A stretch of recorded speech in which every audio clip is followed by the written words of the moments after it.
യം ശൈവാഃ സമുപാസതേ ശിവൈതി ബ്രഹ്മേതി വേദാന്തിനോ ബൗദ്ധാ ബുദ്ധ ഇതി പ്രമാണപടവഃ കർത്തേതി നൈയായികാഃ അർഹന്നിത്യഥ ജൈനശാസനരതാഃ കർമ്മേതി മീമാംസകാഃ സോയം വോ വിദധാതു വാഞ്ചിതഫലം ത്രൈലോക്യനാഥോ ഹരിഃ.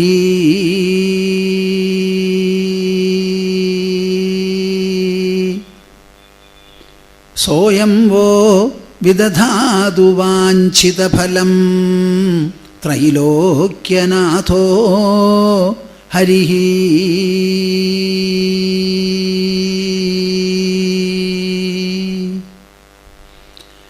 അദ്വൈതബോധാബ്ജസഹസ്രരശ്മിഃ ശാന്തേർലതായാഃ കില കൽപവൃക്ഷഃ സംസാരസന്താപവിനാശചന്ദ്രഃ കൃഷ്ണഃ സദാഹ്ലാദകരോ മമാസ്തു.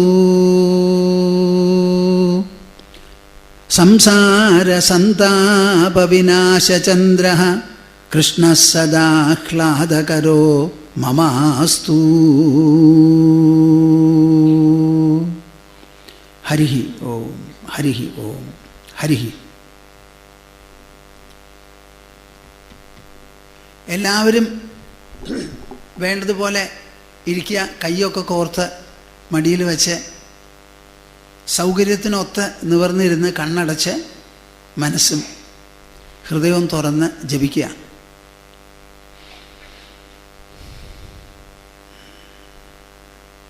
ഓ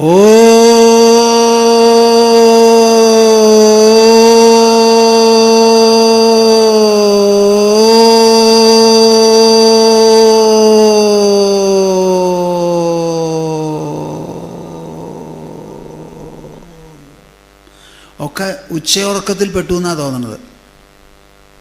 നിങ്ങളുടെ ഈ മടി പോവാൻ എന്താ വേണ്ടേ? ഉറക്കമുണ്ടെങ്കിൽ തന്നെ പോവാനാണ് ഇത് ജപിക്കുന്നത്. നന്നായിരിക്കും. ഒന്ന് മടി വിട്ട് ജപിക്കൂ. ഓ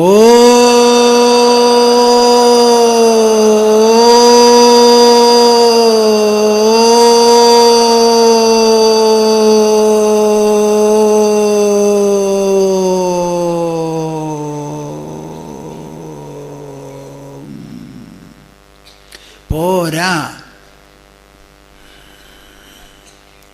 ഓ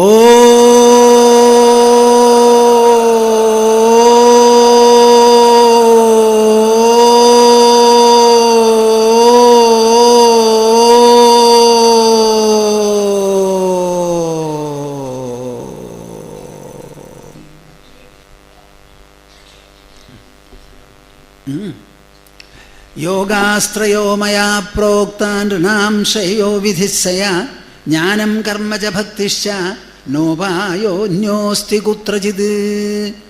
നിർവിണ്ണാനാം ജ്ഞാനയോഗോ ന്യാസിനാമിഹ കർമ്മസു തേഷ്വനിർവിണ്ണചിത്താനാം കർമ്മയോഗസ്തു കാമിനാം യദൃച്ഛയാ മത്കഥാദൗ ജാതശ്രദ്ധസ്തു യഃ പുമാൻ ന നിർവിണ്ണോ നാദിസക്തോ ഭക്തിയോഗോസ്യ സിദ്ധിദഃ. താവത് കർമാണി കുർവീത ന നിർവിദ്യേത യാവത മത്കഥാശ്രവണാദൗ വാ ശ്രദ്ധാ യാവന്ന ജായതേ. കൃഷ്ണൻ പറഞ്ഞു കൊടുത്തത് ഉദ്ധവന് ശരിക്കും മനസ്സിലായില്ല എന്നുള്ളതാണല്ലോ നാം ഇവിടെ പ്രതിപാദിക്കുന്നത്. അതുകൊണ്ടാണ് മനസ്സിൽ സംശയമുണ്ടായത്. നമുക്ക് എല്ലാം കൂടി എല്ലാ സമയത്തും പ്രാപ്യസ്ഥാനം ഒന്നു മാത്രമാണ്. സർവ്വ നദികളും പുഴകളും എവിടുന്ന് ഉദ്ഭവിച്ചാലും സമുദ്രത്തിൽ ചെന്ന് അണയാനാണ് അവരെല്ലാം ഒഴുകുന്നത്.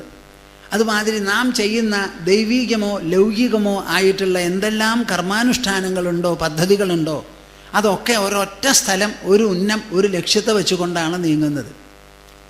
എന്നാൽ ഇത് അനുഷ്ഠിക്കുന്ന അനുഷ്ഠാതാക്കളുണ്ടല്ലോ, അവരുടെ മാനസിക ഘടന, അവരുടെ ബുദ്ധിയുടെ സ്ഥിതി, സമ്പ്രദായം, അഹങ്കാരത്തിൻ്റെ ഊക്ക്, ഇതെല്ലാം കണക്കിലെടുത്തുകൊണ്ട് ഈ അനുഷ്ഠാനം ഒരേപോലെ എല്ലാവർക്കും ചെയ്യാൻ പറ്റില്ല.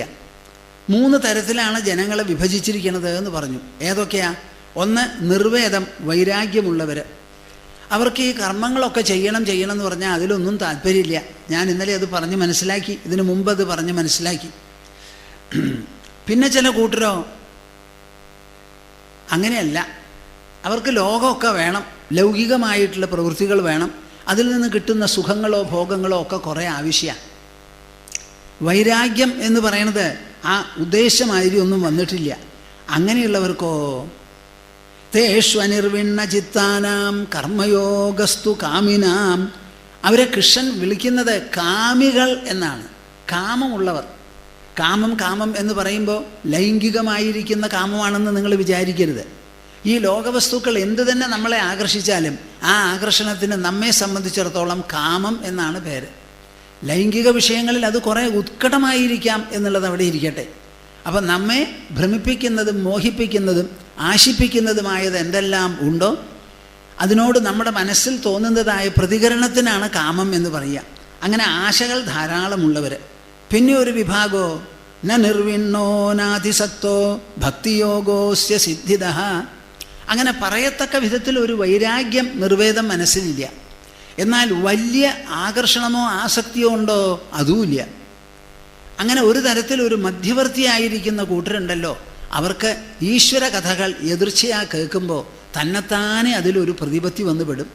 ആ കഥാശ്രവണത്തിലൂടെ തത്വകഥനം നല്ല പോലെ ഉൾക്കൊണ്ട് അവരുടെ മനസ്സിന് പൂർണ്ണമായും ഒരു പരിശുദ്ധി, പവിത്രത, പരിവർത്തനം ഇതെല്ലാം വരുന്നു.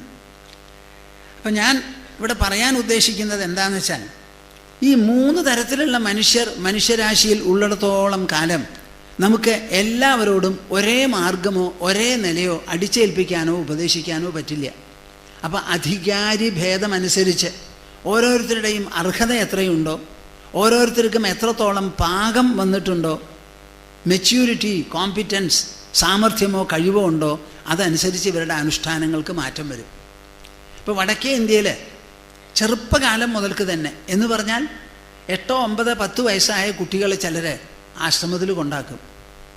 ഞങ്ങളുടെ ആശ്രമത്തിൽ യാത്രികളായി വടക്കേ ഇന്ത്യയിൽ നിന്ന് വരുന്നവരിൽ നിന്ന് ഒരു തവണ ഒരു കുട്ടിയെ കണ്ടു. ആ കുട്ടി ഒരു സന്യാസി വേഷ, മീശ പോലും മുളച്ചിട്ടില്ല. ഇതെങ്ങനെയാണ് ഈ കുട്ടി സന്യാസിയായത് ഞാൻ ചോദിച്ചപ്പോൾ എന്നോട് പറഞ്ഞത്, എനിക്കറിയില്ല എപ്പോഴാണ് കൊണ്ടാക്കിയതെന്ന്, വയസ്സ് പോലും അറിയുമോയെന്ന് സംശയം. അപ്പോൾ അച്ഛനമ്മമാർ അവിടെ കൊണ്ടാക്കി ആ നിഷ്ഠയിൽ അങ്ങോട്ട് ചേർന്നു. നിങ്ങൾക്കൊരു പക്ഷേ അത് പ്രതീക്ഷിക്കാൻ തന്നെ പറ്റില്ല, അങ്ങനെ ഒരു സ്ഥിതിയാണ്. അപ്പോൾ ചിലർക്ക് ജന്മനാ ഒരു വൈരാഗ്യം ഉണ്ടാകുന്ന സമ്പ്രദായക്കാരുണ്ട്, അങ്ങനെ ഇല്ലാത്തവരുമുണ്ട്. ഇവരെ എല്ലാവരെയും നമുക്ക് ഉൾക്കൊള്ളണം. നമ്മുടെ വേദങ്ങളിൽ വിധിച്ചിട്ടുള്ള സ്തുതി എന്ന് പറഞ്ഞാൽ സംഹിതാഭാഗം, അത് കഴിഞ്ഞാൽ ബ്രാഹ്മണ ഭാഗം, ഇതൊക്കെ ഈ ആശയുള്ളവർക്ക് ആശ നിറവേറ്റാൻ വേണ്ടിയിട്ടുള്ള കർമാനുഷ്ഠാനങ്ങളും പദ്ധതികളുമാണ്. അത് കഴിഞ്ഞ് ഉപനിഷത്ത് എന്ന് പറയണത് വന്നാൽ അത് ഇതൊക്കെ ചോദ്യം ചെയ്തുകൊണ്ട് വൈരാഗ്യവും വിവേകവും ആദ്യമേ മുതൽക്ക് രചിപ്പിക്കുന്നതാണ്. ആ വൈരാഗ്യം എന്ന് പറഞ്ഞാലോ, വൈരാഗ്യബോധൗ പുരുഷസ്യ പക്ഷിവത് പക്ഷൗ വിജാനീഹി വിചക്ഷണത്വം വിമുക്തി സൗധാഗ്രലതാധിരോഹണം താഭ്യാം വിന നാന്യതരേണ ഗച്ഛതി. വിവേക ചൂടാമണിയിൽ ശങ്കരാചാര്യർ പറയുക, ഈ ആദ്യം പറഞ്ഞ വകുപ്പുണ്ടല്ലോ, കാറ്റഗറി നിർവേദമുള്ളവരെ, അവർക്ക് വിവേകം വളർത്തുക, വൈരാഗ്യം പിടിക്കുക. ഒരു പക്ഷിക്ക് 2 ചിറകുണ്ട്, ആ 2 ചിറകും വിരിച്ച് അത് എത്ര ഉയരത്തിൽ വേണമെങ്കിൽ പറന്ന് ചെല്ലാം. അതേമാതിരി വിവേകച്ചകറും വൈരാഗ്യച്ചകറും ഉപയോഗിച്ച് ഈ മുമുക്ഷു എന്ന് പറയുന്ന ആ മനുഷ്യ പക്ഷി ഉണ്ടല്ലോ, ആ മുമുക്തി സൗധാഗ്രതലം, ആ സൗധത്തിൻ്റെ ഏറ്റവും ഉയരത്തിൽ ചെന്ന് പറ്റാൻ പറ്റുന്നു. അപ്പോൾ അവർക്ക് പിന്നെ എന്തിനാ കർമ്മങ്ങൾ, എന്തിനാണ് തീർത്ഥാടനം, ഇതൊന്നും ആവശ്യമില്ല. അങ്ങനെയുള്ളൊരു കൂട്ടരുണ്ട്, ബാക്കിയുള്ളവർക്ക് അങ്ങനെയല്ല. ഞാൻ നിങ്ങളോട് പറയുണ്ടായി എന്ത്, മൃത്യുഞ്ജയ ഹോമം നടത്തി നാം ഇവിടെ വിഷ്ണു സഹസ്രനാമ മഹായജ്ഞം നടത്താറുണ്ട്. ഞങ്ങൾ നടത്തുന്നതായ 7 ക്ഷേത്രം ദേവസന്നിധികളാണ്. അതിൽ 4 ഇവിടെയാണ്. ഒന്ന് ദക്ഷിണാമൂർത്തി ക്ഷേത്രം വ്യാസഗിരിയിൽ ഒരു വേദവ്യാസ ഭവനുണ്ട്. ഞാൻ താമസിക്കുന്ന ആശ്രമത്തിൻ്റെ അടുത്ത് കേരളത്തിലെ ഐതിഹ്യത്തിൽ പ്രതിപാദിച്ചിട്ടുള്ള ഐകുന്ന് പാണ്ഡവഗിരി ദേവീക്ഷേത്രമുണ്ട്. പരശുരാമൻ പ്രതിഷ്ഠിച്ചതാണ് ആ ദേവീ സന്നിധി. അതിൽ പിന്നെ ഉണ്ടായിട്ടുള്ളതോ ദ്വാപരയുഗത്തിൽ പഞ്ചപാണ്ഡവന്മാരും ദ്രൗപദിയും കൂടി വന്നിരുന്ന് തപസ് ചെയ്തു. ദ്രൗപദിയുടെ പ്രത്യേക ആവശ്യം എന്തായിരുന്നു? ഭർതൃവിജയം ഉണ്ടാക്കി തരണം, എനിക്ക് നെടുമംഗല്യം പോകാതെ സൂക്ഷിക്കണമെന്നാണ്. ഈ രണ്ട് കാര്യത്തിലും ദേവി അനുഗ്രഹിച്ചു, അതുപോലെ വരികയും ചെയ്തു.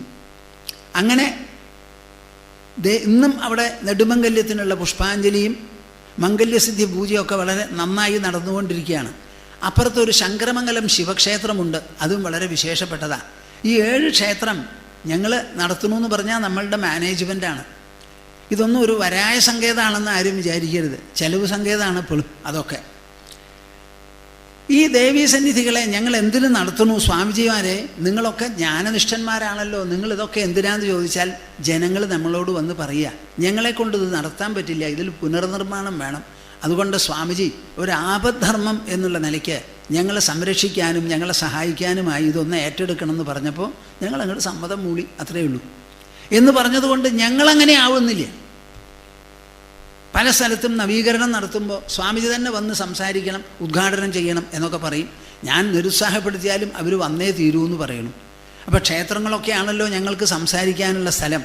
ഏതെങ്കിലും സ്വാമിജിമാരോ ജ്ഞാനനിഷ്ഠന്മാരോ തത്വജ്ഞാനികളോ ഒരു ക്ഷേത്രത്തിൽ പോയി ഒരു തത്വജ്ഞാനം ധാരാളം ജനിപ്പിക്കത്തക്ക വിധത്തിൽ ഒരു അവതരണം നടത്തി, ഒരു തത്വപ്രവചനം നടത്തി എന്നുണ്ടെങ്കിൽ അത് കേൾക്കുന്നവർക്കൊക്കെ മനസ്സിലാവും എന്നുള്ളതിരിക്കട്ടെ, ആ ദേവവിഗ്രഹത്തിന് പോലും അത് ചൈതന്യം ഉണ്ടാക്കി തീർക്കുന്നതാണ്, വർദ്ധിപ്പിക്കുന്നതാണ്. എല്ലാ കർമ്മങ്ങളിലും വെച്ച് ഏറ്റവും വിശേഷപ്പെട്ടതാണ് ജ്ഞാനയജ്ഞം. എന്ത്? ജ്ഞാനയജ്ഞം. ബാക്കിയുള്ളതൊക്കെ ദ്രവ്യയജ്ഞമാണ്. ഇതാ വിളക്ക് കത്തിക്കുക, പുഷ്പം കൊണ്ട് പൂജ ചെയ്യുക, സാധനങ്ങളെടുത്ത് ഹോമിക്കുക, ഇതൊക്കെ ദ്രവ്യങ്ങൾ ഉപയോഗിച്ച് കയ്യും കാലും വായും ഒക്കെ ആയിട്ട് മന്ത്രം ജപിച്ച് ചെയ്യുന്നതാണ്. ആ ദ്രവ്യയജ്ഞത്തേക്കാൾ എത്രയോ വിശേഷപ്പെട്ടതാണ് ജ്ഞാനയജ്ഞം. ജ്ഞാനയജ്ഞം എന്ന് പറയാൻ എന്താ കാരണം? പ്രവക്താവിൻ്റെ വാക്കുകൾ ആകാശത്തിലൂടെ സഞ്ചരിച്ച് ശ്രോതാക്കളുടെ കർണപുടങ്ങളിൽ പതിച്ച് ഉടനടി മസ്തിഷ്കത്തിലും മാറിടത്തിലും എല്ലാം തന്നെ വ്യത്യാസങ്ങൾ വരുത്തി പരിശുദ്ധമാക്കി അടിച്ചു വെടുപ്പാക്കി പവിത്രമായിട്ടുള്ള പവിത്രാത്മാക്കളാക്കുകയാണ് അവർ. അതാണ് ഏറ്റവും വിശേഷപ്പെട്ടത്. ആ ജ്ഞാനയജ്ഞം ഒരു ക്ഷേത്രത്തിൽ വന്ന് സ്വാമിജി നടത്തൂ എന്ന് പറയുമ്പോൾ ഞങ്ങൾ വരില്ല എന്ന് പറയുന്നത് എങ്ങനെയാണ്? അതല്ലെങ്കിൽ ഇപ്പോൾ ഡൽഹിയിലൊക്കെ പോയാൽ വലിയ വാടക കൊടുത്തൊരു ഹാൾ എടുക്കുകയാണ്, ആ ഹാളിലാണ് സംസാരിക്കുന്നത്.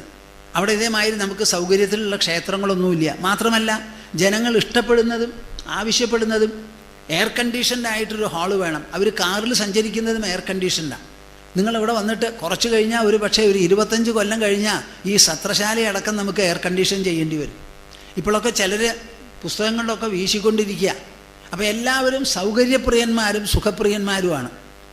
എന്നാൽ ഈ ക്ഷേത്രങ്ങളിലാണ് കേരളത്തിൽ ഇതൊക്കെ പോയി നടത്താറുള്ളത്. ആ ജ്ഞാനയജ്ഞം ഏറ്റവും വിശേഷപ്പെട്ടതാണ്. ഇനി ഇത് രണ്ടും കൂടി കലർത്തി പോകുന്നത് എങ്ങനെയാണെന്നുള്ളൊരു ചോദ്യത്തിന് മറുപടിയാണ് ഞാൻ പറയാൻ പോകുന്നത്. വസിഷ്ഠ മഹർഷി ആരാ? ഈ വസിഷ്ഠ മഹർഷി ഇക്ഷ്വാകു വംശത്തിൻ്റെയും രഘുവംശത്തിൻ്റെയും കുലഗുരുവായിരുന്ന ആൾ. ആ വസിഷ്ഠരെയാണ് തത്വജ്ഞാനത്തിന് അങ്ങേ അറ്റം ദൃഷ്ടാന്തമായി പറയാറുള്ളത്. വസിഷ്ഠർക്ക് മീതെ ഒന്നുമില്ല, പരമാവധിയാണ്. ആ വസിഷ്ഠ മഹർഷിയാണ്. അദ്ദേഹം ശ്രീരാമന് പറഞ്ഞു കൊടുത്തതാണ് യോഗവാസിഷ്ഠ രാമായണം എന്നുള്ള പേരിൽ 32,000 ശ്ലോകങ്ങളോടുകൂടിയുള്ള വിശേഷപ്പെട്ട ഒരു അപൂർവ ഗ്രന്ഥം. ആരും അതിനെ സംബന്ധിച്ച് പറയാറില്ല. അത് വളരെ അധ്യാത്മമാണ്. വാൽമീകി രാജകുമാരനും രാജാവുമായിരുന്ന ശ്രീരാമനെ പറ്റി എഴുതിയിട്ടുള്ള ഗ്രന്ഥമുണ്ടല്ലോ, ആ ഗ്രന്ഥം 24,000 ശ്ലോകമാണ്. എന്നാൽ ഈ അധ്യാത്മ സംവാദമാകട്ടെ 32,000 ശ്ലോകങ്ങളാണ്. മധുരമായിരിക്കുന്ന കാവ്യങ്ങളിലൂടെ ശ്ലോകങ്ങളിലൂടെ എല്ലാ സംഗതികളെയും പരാമർശിക്കുന്നു. ആര്? വസിഷ്ഠൻ. മകന് എത്ര പ്രായമുണ്ട് ദശരഥൻ്റെ? 16 വയസ്സ് പ്രായമുള്ള സമയത്താണ് ഉപദേശം നടന്നത്. എന്നാൽ ദശരഥൻ മക്കളില്ലാതെ ഞാൻ മുമ്പ് പറഞ്ഞതുപോലെ അശ്വമേധയാഗം കഴിക്കണമെന്ന് പറഞ്ഞപ്പോൾ അതിനെല്ലാ ഉപദേശങ്ങളും നൽകി അത് നിർവഹിപ്പിച്ചു കൊടുത്തത് ആരാ? വസിഷ്ഠ മഹർഷി. അപ്പോൾ ഒരു ഭാഗത്ത് കർമ്മമാണ് അദ്ദേഹം ചെയ്തത്, അതേ മുഖത്തിലൂടെ മകൻ ഉപദേശിച്ചത് ജ്ഞാനവും. ഇങ്ങനെ രണ്ടും കൂടി നടത്താൻ പറ്റുമോ ചോദിച്ചാൽ നടത്തു തന്നെ വേണ്ടി വരും. അതാണ് ഞങ്ങൾ വിഷ്ണു സഹസ്രനാമ യജ്ഞം അവസാന ദിവസം നടത്തുന്നത്. നിങ്ങളെല്ലാവരും അതിൽ പങ്കെടുത്ത് കുറച്ച് നേരത്തേക്ക് ഒരു തപോനുഷ്ഠാനം, ഐശ്വര്യാഭിവൃദ്ധിയും എല്ലാം ഉണ്ടാവട്ടെ ജ്ഞാനവും എന്ന് വിചാരിച്ച്. മൃത്യുഞ്ജയ ഹോമം, ആപത്ത് മരണം, അപകട മരണം, അകാല മരണം, ക്ലേശിച്ച് ക്ലേശിച്ച് മരിക്കാതെ ഇരിക്കുക, ആ ദശ ഇതിൽ നിന്ന് രക്ഷിക്കാനും. എന്താ അതിന് വിരോധം? ഞങ്ങളുടെ മൃത്യു ഇല്ലാതെ ഇരിക്കാനല്ലല്ലോ അത് ചെയ്യുന്നത്. അതിൽ ആർക്കൊക്കെ താല്പര്യമുണ്ടോ അവർക്കൊക്കെ വരാം. അങ്ങനെ കുറേ ആൾക്കാർ വന്നു, നല്ല പോലെ നടന്നു. അപ്പം ജനങ്ങളുടെ ഇടയിൽ ഈ കർമ്മം അനുഷ്ഠാനം എന്ന് പറയുന്നതിന് വലിയൊരു സ്വാധീനമാണ് പ്രത്യേകിച്ചും ഭാരതത്തിലുള്ള നമ്മുടെ സംസ്കാര ചിന്തയുള്ളവരും സംസ്കാരപ്രിയന്മാരും. വളരെ പ്രധാനമാണ് നമ്മുടെ അനുഷ്ഠാനം. അനുഷ്ഠാനത്തിന് വലിയ വിലയും നിലയൊക്കെയാണ്. മഴ പെയ്യാത്തപ്പോൾ പെയ്യും, അപകടങ്ങൾ ഒഴിവാവും, മരണം വരെ നമുക്ക് തരണം ചെയ്യാം. ക്ലേശിച്ച് കിടക്കുന്നവരുടെ മരണം ആസന്നമാക്കി തീർത്ത് അനായാസമാക്കി നടത്താം. ഇതിനെല്ലാറ്റിനുമുള്ള സങ്കല്പശക്തി നമുക്കുണ്ട്. ഇതെങ്ങനെയാണത് എന്നുള്ളതിന് വളരെ വ്യക്തമായി പറയുന്നു ശ്രീരാമൻ്റെ മുൻപിൽ. എന്ത്? വസിഷ്ഠൻ പറയാണ്, രാമ കേൾക്കൂ. ബ്രഹ്മാവിൻ്റെ പുത്രനാണ് വസിഷ്ഠൻ. ആ ബ്രഹ്മാവ് ഒരു ദിവസം എന്ത് ചെയ്തു അത്രേ? വസിഷ്ഠർക്ക് ജനിച്ച ദിവസം മുതൽക്ക് ഒരു വിധത്തിലുള്ള അല്ലലും അലട്ടുമില്ല. നമുക്കെല്ലാവർക്കും ജനിച്ചു വളരുന്ന സമയത്ത് പല വിധത്തിലുള്ള അല്ലലുകളും അലട്ടുകളും ഉണ്ടാവും. ഒരേ വയസ്സ് കൂടുമ്പോഴും വെപ്രാളവും വിഷമവും നട്ടം തിരിച്ചലും വട്ടം തിരിച്ചലും കൂടുതലാണ്. വസിഷ്ഠന് ഒരു വിഷമവും ഉണ്ടായില്ല അത്രേ. ഇങ്ങനെ വിഷമമില്ലാതെ ഇങ്ങനെ ഒരു കുട്ടി ഇരുന്നാൽ മറ്റുള്ളവരുടെ വിഷമം എങ്ങനെ മനസ്സിലാക്കും എന്ന് വിചാരിച്ച് ബ്രഹ്മാവ് എന്ത് ചെയ്തു? ഇവിടെ വരൂ. ഏഹി പുത്രേതി മാമുക്ത്വാ സഹ സ്വാബ്ജസ്യോത്തരേ ദലേ മാം നിവേശ്യ മഹാബാഹോ പ്രോവാച ഭഗവാൻ അജഹ മുഹൂർത്തമാത്രം തേ പുത്ര ചേതോ വാനരചഞ്ചലം അജ്ഞാനമഭ്യാവിശതു സബാഷ്പം ദർപ്പണം യഥാ. നീ എൻ്റെ മടിയിൽ വന്നിരിക്കേ. എല്ലാവരും കേൾക്കണുണ്ടോ? നമ്മുടെ രാജ്യം ഉപായപ്പെട്ടതൊന്നുമല്ല കേട്ടോ, ഉപായപ്പെട്ടതല്ല. അപ്പം ബ്രഹ്മാവ് വിളിച്ചിരുത്തി എന്നിട്ട് പറയുക, ഒരു മുഹൂർത്ത നേരം നിന്റെ മനസ്സ് വാനരനെ പോലെ ചഞ്ചലമായി തട്ടെ. അജ്ഞാനമഭ്യാവിശതു, നിന്നെ അജ്ഞാനം ഗ്രസിക്കണം, പിടിക്കണം. ആ അജ്ഞാനം അങ്ങോട്ട് പിടിപെട്ട് നീ എങ്ങനെ വട്ടം തിരിയോ ആ വട്ടം തിരിച്ചാൽ എനിക്കൊന്ന് കാണണം എന്ന്. സബാഷ്പം ദർപ്പണം യഥാ. ഈ കണ്ണാടി ഉണ്ടല്ലോ, കണ്ണാടി വെച്ചു എന്ന് വെച്ചാൽ അതിൽ നീരാവിയോ വെള്ളമോ ഒക്കെ തട്ടിക്കഴിഞ്ഞാൽ അത് പിന്നെ നോക്കിയാൽ കാണാതെ ആവും, അല്ലെങ്കിൽ നല്ല തെളിച്ചാൽ നല്ല പ്രതിബിംബ. അപ്പം കണ്ണാടിയിൽ ആ നീരാവി ഇങ്ങനെ പടർന്ന് കിടക്കുന്നത് മാതിരി നിന്റെ മനസ്സിൽ അജ്ഞാന പടലം നല്ലോണം വ്യാപിക്കട്ടെ എന്ന് പറഞ്ഞ് ശപിച്ചു അത്രേ. അതങ്ങോട്ട് ശപിച്ച മാത്രയിൽ വസിഷ്ഠൻ്റെ മനസ്സ് കലങ്ങി. അദ്ദേഹത്തിൻ്റെ സ്വരൂപം, ഉള്ളിലുള്ള ആത്മസ്വരൂപം വെളിപ്പെടാതെയായി, മറന്നുപോയി. കഠിനമായ ദുഃഖം പിടിപെട്ടു, ദുഃഖമഗ്നനായി. ഉടനെ വല്ലാതെ വിഷമിച്ചപ്പോൾ, അച്ഛാ എനിക്ക് സഹിക്കുവയ്യല്ലോ ദുഃഖം, ഒന്നും അറിയാൻ പറ്റുന്നില്ലല്ലോ, മനസ്സങ്ങനെ കിഴുതാളം മറിഞ്ഞുകൊണ്ടിരിക്കുകയാണ്, കറങ്ങിക്കൊണ്ടിരിക്കുകയാണ്, ഇരിക്കപ്പുറതിയില്ല, ഞാൻ എന്താ വേണ്ടേ ഈ രോഗം മാറാൻ എന്നിങ്ങനെ വല്ലാതെ വിതുമ്പി ചോദിച്ചു. ഇദാനീം ശാന്തശാപസ്ത്വം പരം ബോധമുപാഗതഃ സംസ്ഥിതോഹമിവൈകാത്മാ അകനകം കനകാധിപത്. അപ്പോഴാണ് ബ്രഹ്മാവ് തത്വോപദേശം ചെയ്തത്. മുണ്ടകോപനിഷത്തിൽ പറയുന്നുണ്ട്, ആദ്യമായിട്ട് സ്വയംഭൂവായിട്ടുള്ള ബ്രഹ്മ തൻ്റെ മകനെ വിളിച്ച് ബ്രഹ്മവിദ്യ ഉപദേശിച്ചു. മകൻ ബാക്കിയുള്ളവർക്ക് പറഞ്ഞു കൊടുത്തു. അതാണ് ഞാൻ ശൗനക ഭവാനും പറഞ്ഞു തരാൻ പോകുന്നത് എന്ന് പറഞ്ഞാണ് അങ്കിരസ് ഉപദേശം തുടങ്ങിയത്. ആ ബ്രഹ്മാവ് മക്കൾക്ക് ഉപദേശിച്ചതായ ആ ബ്രഹ്മവിദ്യ അതാണ് മുണ്ടകോപനിഷത്തിൽ. അപ്പോൾ ഉടനെ തത്വോപദേശമെല്ലാം നടത്തിയതിന് ശേഷം ഇദാനീം ശാന്തശാപസ്ത്വം പരം ബോധമുപാഗതഃ. ഇപ്പോൾ സംശയങ്ങളൊക്കെ തീർന്നു. അജ്ഞാനം പോയി. ദുഃഖങ്ങളൊക്കെ പമ്പ കടന്നു. ഇനി എന്തെങ്കിലും ബാക്കിയുണ്ടോ? ഇല്ല, ഒക്കെ ശുദ്ധമംഗളമായി ഇവിടെ. അതുകൊണ്ട് എന്തു വേണം? ഗച്ഛേദാനീം മഹീപൃഷ്ഠേ ജംബൂദ്വീപാന്തരസ്ഥിതം സാധോ ഭാരതവർഷം ത്വം ലോകാനുഗ്രഹേതുനാ. എന്ത് പറയുമ്പോഴും ഒരു നല്ല സെറ്റിങ്ങോടുകൂടി, പശ്ചാത്തലത്തോടുകൂടി, പൃഷ്ഠഭൂമിയോടുകൂടി നല്ല ഒരു അവതരണം നൽകാൻ നമ്മുടെ ശാസ്ത്രകർത്താക്കളുണ്ടല്ലോ, വളരെയധികം സമർത്ഥരാണ്, നിപുണരാണ്. ഇതിലധികം ഒരു ദൃഷ്ടാന്തം നിങ്ങൾക്ക് എന്തു വേണം? ബ്രഹ്മാവ് തന്നെ തൻ്റെ മകനെ മടിയിലിരുത്തി ശപിച്ചു. എന്താ ശാപം? നിന്റെ മനസ്സിൽ അജ്ഞാനം നുഴഞ്ഞു കയറട്ടെ, നിന്റെ മനസ്സിനുള്ള ശാന്തിയും സന്തോഷവും ആനന്ദവും അങ്ങോട്ട് മറഞ്ഞു പോട്ടെ എന്ന്. മറഞ്ഞു പോയാൽ ഉടനെ പുലമ്പും, അയ്യോ എനിക്ക് വയ്യേ, സഹിക്കു വയ്യേ എന്ന്. നിങ്ങളാരും അങ്ങനെ ചോദിക്കില്ല. നിങ്ങൾ കുറേ കരയും, അത് കഴിഞ്ഞാൽ ഒരു ഗ്ലാസ് കാപ്പിയും ചായയാവും, ചിലത് വേറെ വല്ലതും. അങ്ങനെ അതങ്ങോട്ട് മറന്നു പോവുക. എനിക്കതിനൊരു നിവാരണം വേണം എന്ന് പറഞ്ഞ് പിടിവാശിയോട് കൂടി ചോദിക്കുന്നവർ വളരെ കുറയും. അപ്പം അത് ഉപദേശിച്ചതിന് ശേഷം പിന്നെ പറഞ്ഞതാത്രേ, ഇപ്പോൾ കഷ്ടപ്പാട് എന്താണെന്ന് മനസ്സിലായോ? ലോകം അജ്ഞാനം, അജ്ഞാനത്തിൻ്റെ ഫലം എന്താ, ദുരന്തം എന്താന്ന് മനസ്സിലായോ? മനസ്സിലായി. ഇനി എന്തു വേണം? ലോകത്തിൽ എല്ലാ ദിക്കിലും ജനങ്ങൾ അനുഭവിക്കുന്ന ദുഃഖത്തെ പറ്റി വേണ്ടത്ര ഒരറിവും ഉണർവും നിനക്കുണ്ടായിക്കഴിഞ്ഞു. ആ അറിവും വെച്ചുകൊണ്ട് അവരോട് കാരുണ്യത്തോടു കൂടി പെരുമാറണം ഈ ദുഃഖ നിവാരണത്തിന് വേണ്ടി. ആർക്കാർക്ക് എന്തു വേണോ അത് അധികാരി ഭേദമനുസരിച്ച് ഉപദേശിച്ചു കൊടുക്കണം. സാധോ ഭാരതവർഷം ത്വം ലോകാനുഗ്രഹഹേതുന ഗച്ഛേദാനീം മഹീപൃഷ്ഠേ ജംബൂദ്വീപാന്തരസ്ഥിതം. ജംബൂദ്വീപത്തിൻ്റെ ഉള്ളിലുള്ള ഭാരതവർഷത്തിൽ ചെന്ന് ലോകാനുഗ്രഹഹേതുന, ലോകത്തെ അനുഗ്രഹിക്കാൻ വേണ്ടി അവർക്ക് വേണ്ടത് തത്ര ക്രിയാകാണ്ഡപരാഹ ത്വയാ പുത്ര മഹാധിയ ഉപദേശ്യ ക്രിയാകാണ്ഡ ക്രമേണ ക്രമശാലിന. അവിടെ ഭൂരിപക്ഷം ജനങ്ങളും ഇപ്പം നീ അവരോട് ഉപദേശിക്കാൻ തുടങ്ങിയെന്നിരിക്കട്ടെ, പരമജ്ഞാനം ആത്മജ്ഞാനം അവർ ചെവിക്കൊണ്ടു എന്ന് വരില്ല. അവർക്കത് കൊള്ളാനുള്ള മനസ്സില്ല. വളരെയധികം കഷ്ടപ്പെട്ട് ബുദ്ധിമുട്ടി അങ്ങനെ മൂടുപടലൊക്കെ ആയിട്ട് കഴിയാണ് അവരുടെ മനസ്സ്. അപ്പം അവർക്ക് ക്രിയാകാണ്ഡപരാഹ ഈ മാതിരിയുള്ള കാര്യങ്ങളൊക്കെ പറഞ്ഞ് മനസ്സിലാക്കി കൊടുക്കുക. ഒരു പടം വയ്ക്കുക, പൂജിച്ചോളൂ, നെയ്വിളക്ക് കത്തിക്കൂ, അത് പുകയില്ലാതെ നോക്കണം, അതിൻ്റെ ചുടര് സമയത്തിന് തട്ടണം, അത് അനങ്ങാതെ നിൽക്കണം, നിശ്ചലമായിരിക്കണം, മുത്തുപോലെ അതൊക്കെ ശ്രദ്ധിക്കണം. പുഷ്പങ്ങളൊക്കെ നല്ലപോലെ ആഞ്ഞു വെടുപ്പാക്കണം, അതിൽ മുള്ളും മുഷ്കും ഒന്നും ഉണ്ടാവരുത്. അത് ഓരോരോ ദേവനും ഓരോരോ തരത്തിലുള്ള പുഷ്പമാണ്. മഹാവിഷ്ണുവിനാണെങ്കിൽ വെള്ള, മഞ്ഞ ചെമ്പരത്തി അങ്ങനെയൊക്കെ ആവാം. ദേവിക്കാണെങ്കിൽ ചുവന്ന ചെമ്പരത്തി.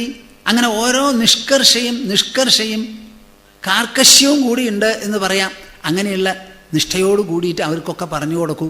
ഹോമിക്കാണെങ്കിൽ ഹോമദ്രവ്യങ്ങൾ എന്തെല്ലാം വേണം, അഗ്നിക്ക് എത്ര നാവുണ്ട്, 7 നാവ് ഞാൻ മുമ്പ് പറഞ്ഞതുപോലെ, അതൊക്കെ നല്ല പോലെ ജ്വലിപ്പിച്ച് അതിൻ്റെ ഇടയിൽ ആഹുതികൾ സമർപ്പിച്ച് അങ്ങനെയൊക്കെ ചെയ്യണം എന്ന് പറഞ്ഞ് ക്രിയാകാണ്ഡപരാഹ ത്വയാ പുത്രമഹാധിയ, നിനക്ക് വേണ്ടത്ര ബുദ്ധിയുണ്ടല്ലോ. അപ്പം അവർക്ക് വേണ്ട കാര്യങ്ങൾ നിൻ്റെ ബുദ്ധി ഉപയോഗിച്ച് പൊടിപ്പും തൊങ്ങലും വെച്ച് ആകർഷകമായി നിർബന്ധ ബുദ്ധി ജനിപ്പിക്കത്തക്ക വിധത്തിൽ നല്ല പോലെ പറഞ്ഞ് മനസ്സിലാക്കി കൊടുക്കൂ, അതൊക്കെ ചെയ്യിപ്പിക്കൂ. ഉപദേശ്യ ക്രിയാകാണ്ഡക്രമേണ ക്രമശാലിന. നമ്മുടെ കർമ്മങ്ങളൊക്കെ വളരെ വിശേഷപ്പെട്ടതാണ്. നമുക്ക് ഹോമകുണ്ഡം എത്ര തരത്തിലുള്ളതാ, വൃത്താകൃതിയിൽ സമചതുരത്തിൽ 3 മേഖലയോട് കൂടിയത്, അർദ്ധവൃത്തം, ചതുഷ്കോണം, പഞ്ചകോണം, ഷഡ്കോണം, സപ്തകോണം, അഷ്ടകോണം, ഇങ്ങനെയുള്ളത് പലതരത്തിലാണ് ഹോമകുണ്ഡം. ഓരോ ഹോമകുണ്ഡം ഓരോ തരത്തിലുള്ള ലക്ഷ്യത്തിനും ഉദ്ദേശത്തിനും വേണ്ടിയിട്ടാണ്. അങ്ങനെ പലതരത്തിലുമുള്ള ആ നിഷ്കർഷയിലാണ് നമുക്ക് ഈ അച്ചടക്കം വരിക.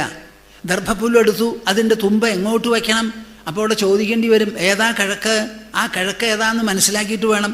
കിടക്കുന്ന സമയത്ത് എന്താ, ആവാം കിഴക്കോട്ട് അരുത് പടിഞ്ഞാട്ട്, വേണ്ട വടക്കോട്ട് വേണമെങ്കിൽ തെക്കോട്ട്.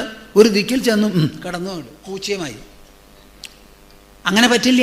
കിടക്കുന്നതിന് മുമ്പ് ഏതാ കിഴക്ക് ഭാഗം, എങ്ങോട്ടാ തല വയ്ക്കേണ്ടത് എന്ന് നോക്കണം. അപ്പോൾ എന്ത് ചെയ്യുമ്പോഴും അതെ, ഒരു ഇലയെടുത്തു, തുമ്പുള്ള ഇല, അതെടുത്തിട്ട് ഇങ്ങനെ വെച്ചാലോ, അത് ഇടത്ത് ഭാഗത്തായിരിക്കണം തുമ്പ് ഭാഗം. വലത് കയ്യന്മാരാണല്ലോ നമ്മൾ. അപ്പോൾ വലത് കൈ കൊണ്ട് ഊണ് കഴിക്കാൻ കുറച്ച് സ്ഥലം കൂടുതൽ വേണം. അവിടെയാണല്ലോ ഈ സാമ്പാർ രസകാളനൊക്കെ ഒഴിക്കുക. അപ്പോൾ വലത്ത് ഭാഗത്ത് കൂടുതൽ സ്ഥലമുള്ള ആ വീതിയുള്ള സ്ഥലം, ഇവിടെ സാധനങ്ങൾ വിളമ്പുന്ന സമയത്ത് കൂടുതൽ ഉപയോഗിക്കുന്നത് വലത്ത് ഭാഗത്ത്. ഇടത്ത് ഭാഗത്ത് വരുമ്പോഴേക്കും ഉപ്പിലിട്ടത്, കുറച്ച് വറുത്തുപ്പേരി, അങ്ങനെയൊക്കെ പാടുള്ളൂ. അത് പുളിയുള്ളതാണ് ഒന്നാന്നുണ്ടെങ്കിൽ തൊട്ടടുത്ത് പുളിയില്ലാത്തത് വിളമ്പണം. 2 പുളിയുള്ളത് വിളമ്പിയാൽ കൂടി ചേർന്നാൽ സ്വാദ് അറിയില്ല. അപ്പോൾ എല്ലാറ്റിനും ഉണ്ട് ഒരു നിഷ്ഠ. അത് വിളമ്പാൻ തുടങ്ങിയാൽ ഊണ് കഴിക്കാൻ തുടങ്ങരുത്. നിങ്ങളെല്ലാവരും കൂടി ഇരിക്കുമ്പോൾ എല്ലാവർക്കും ഒരുമിച്ച് വിളമ്പാൻ സാധിക്കില്ല. അപ്പോൾ ഒരാൾക്ക് വിളമ്പി പോകുമ്പോൾ 10-15 മിനിറ്റ് ആവും. ആദ്യം വിളമ്പിയ ആൾ ഇങ്ങനെ തുടങ്ങിയാലോ, ഇതൊന്നും മനുഷ്യന് ചേർന്നതല്ല, മൃഗങ്ങളെ അങ്ങനെ ചെയ്യുക. അപ്പം ക്ഷമ വേണം. അവിടെ ഇരിക്കൂ, എല്ലാവർക്കും വിളമ്പിക്കഴിഞ്ഞ് അവർക്ക് എല്ലാവർക്കും പരിശേചനം ചെയ്യാനുള്ളതൊക്കെ വെള്ളമൊക്കെ കൊടുത്ത് അവസാനം കൈ കൊടുത്തിട്ട് ഹരിഹി എന്ന് പറയുമ്പോൾ എല്ലാവരും കുറേശ്ശെ ആയിട്ട് പരിശേചനം കഴിച്ച് ഊണ് കഴിക്കുക. ഇതാണ് വേണ്ടത്. നല്ല ആൾക്കാർ ഊണ് കഴിക്കുമ്പോൾ ഇടത്തെ കയ്യിൻ്റെ വിരൽ ആ ഇലയിൽ വെച്ചുകൊണ്ടിരിക്കും. ഊണ് കഴിഞ്ഞതിന് ശേഷമേ ആ വിരലെടുക്കുള്ളൂ. അപ്പോൾ ചൊറിയൊന്നും ചെയ്യില്ലല്ലോ അവിടെ ഇവിടെയും. എല്ലാറ്റിനും ഉണ്ട് നിയന്ത്രണം. നിങ്ങൾ ഈ ഭാരതത്തിലുള്ള എന്ത് സംഗതി നോക്കിയാലും വളരെയധികം അച്ചടക്കവും സൂക്ഷ്മതയുള്ളതാണ് അവിടെ എല്ലാ കാര്യത്തിനും. ഊണ് കഴിച്ച് എണീക്കുന്നതിന് മുമ്പ് ഈ കൈ നീട്ടിയിട്ട് വെള്ളമൊഴിക്കാൻ പറയും. എങ്ങനെയാ പോവുക? അന്നദാതാ സുഖീ ഭവ എന്ന അനുഗ്രഹവാക്ക് പറഞ്ഞുകൊണ്ടാണ് എണീക്കേണ്ടത്. എനിക്ക് അന്നം തന്നിട്ടുള്ള ആള് സുഖമായി ഇരിക്കട്ടെ എന്ന്. അല്ലാണ്ട് ഊണ് കഴിച്ചു ചന്തിയും കാട്ടിയിട്ട് അങ്ങോട്ട് പോവല്ല. നമുക്ക് ഭക്ഷണം തന്നിട്ടുള്ള ആൾ ജീവൻ നിലനിൽക്കാനാണ്. ആ തന്നിട്ടുള്ള ഭക്ഷണം രക്തമായി പരിണമിച്ച് നമ്മുടെ ശരീരത്തിൽ എക്കാലത്തും ഒരുപോലെ നിൽക്കും. ആ ആൾ സുഖത്തോടു കൂടി ഇരിക്കട്ടെ എന്ന് ഒരു അനുഗ്രഹം അരുളിക്കൊണ്ട് വേണം ഊണ് കഴിഞ്ഞ് എണീറ്റ് പോവാൻ.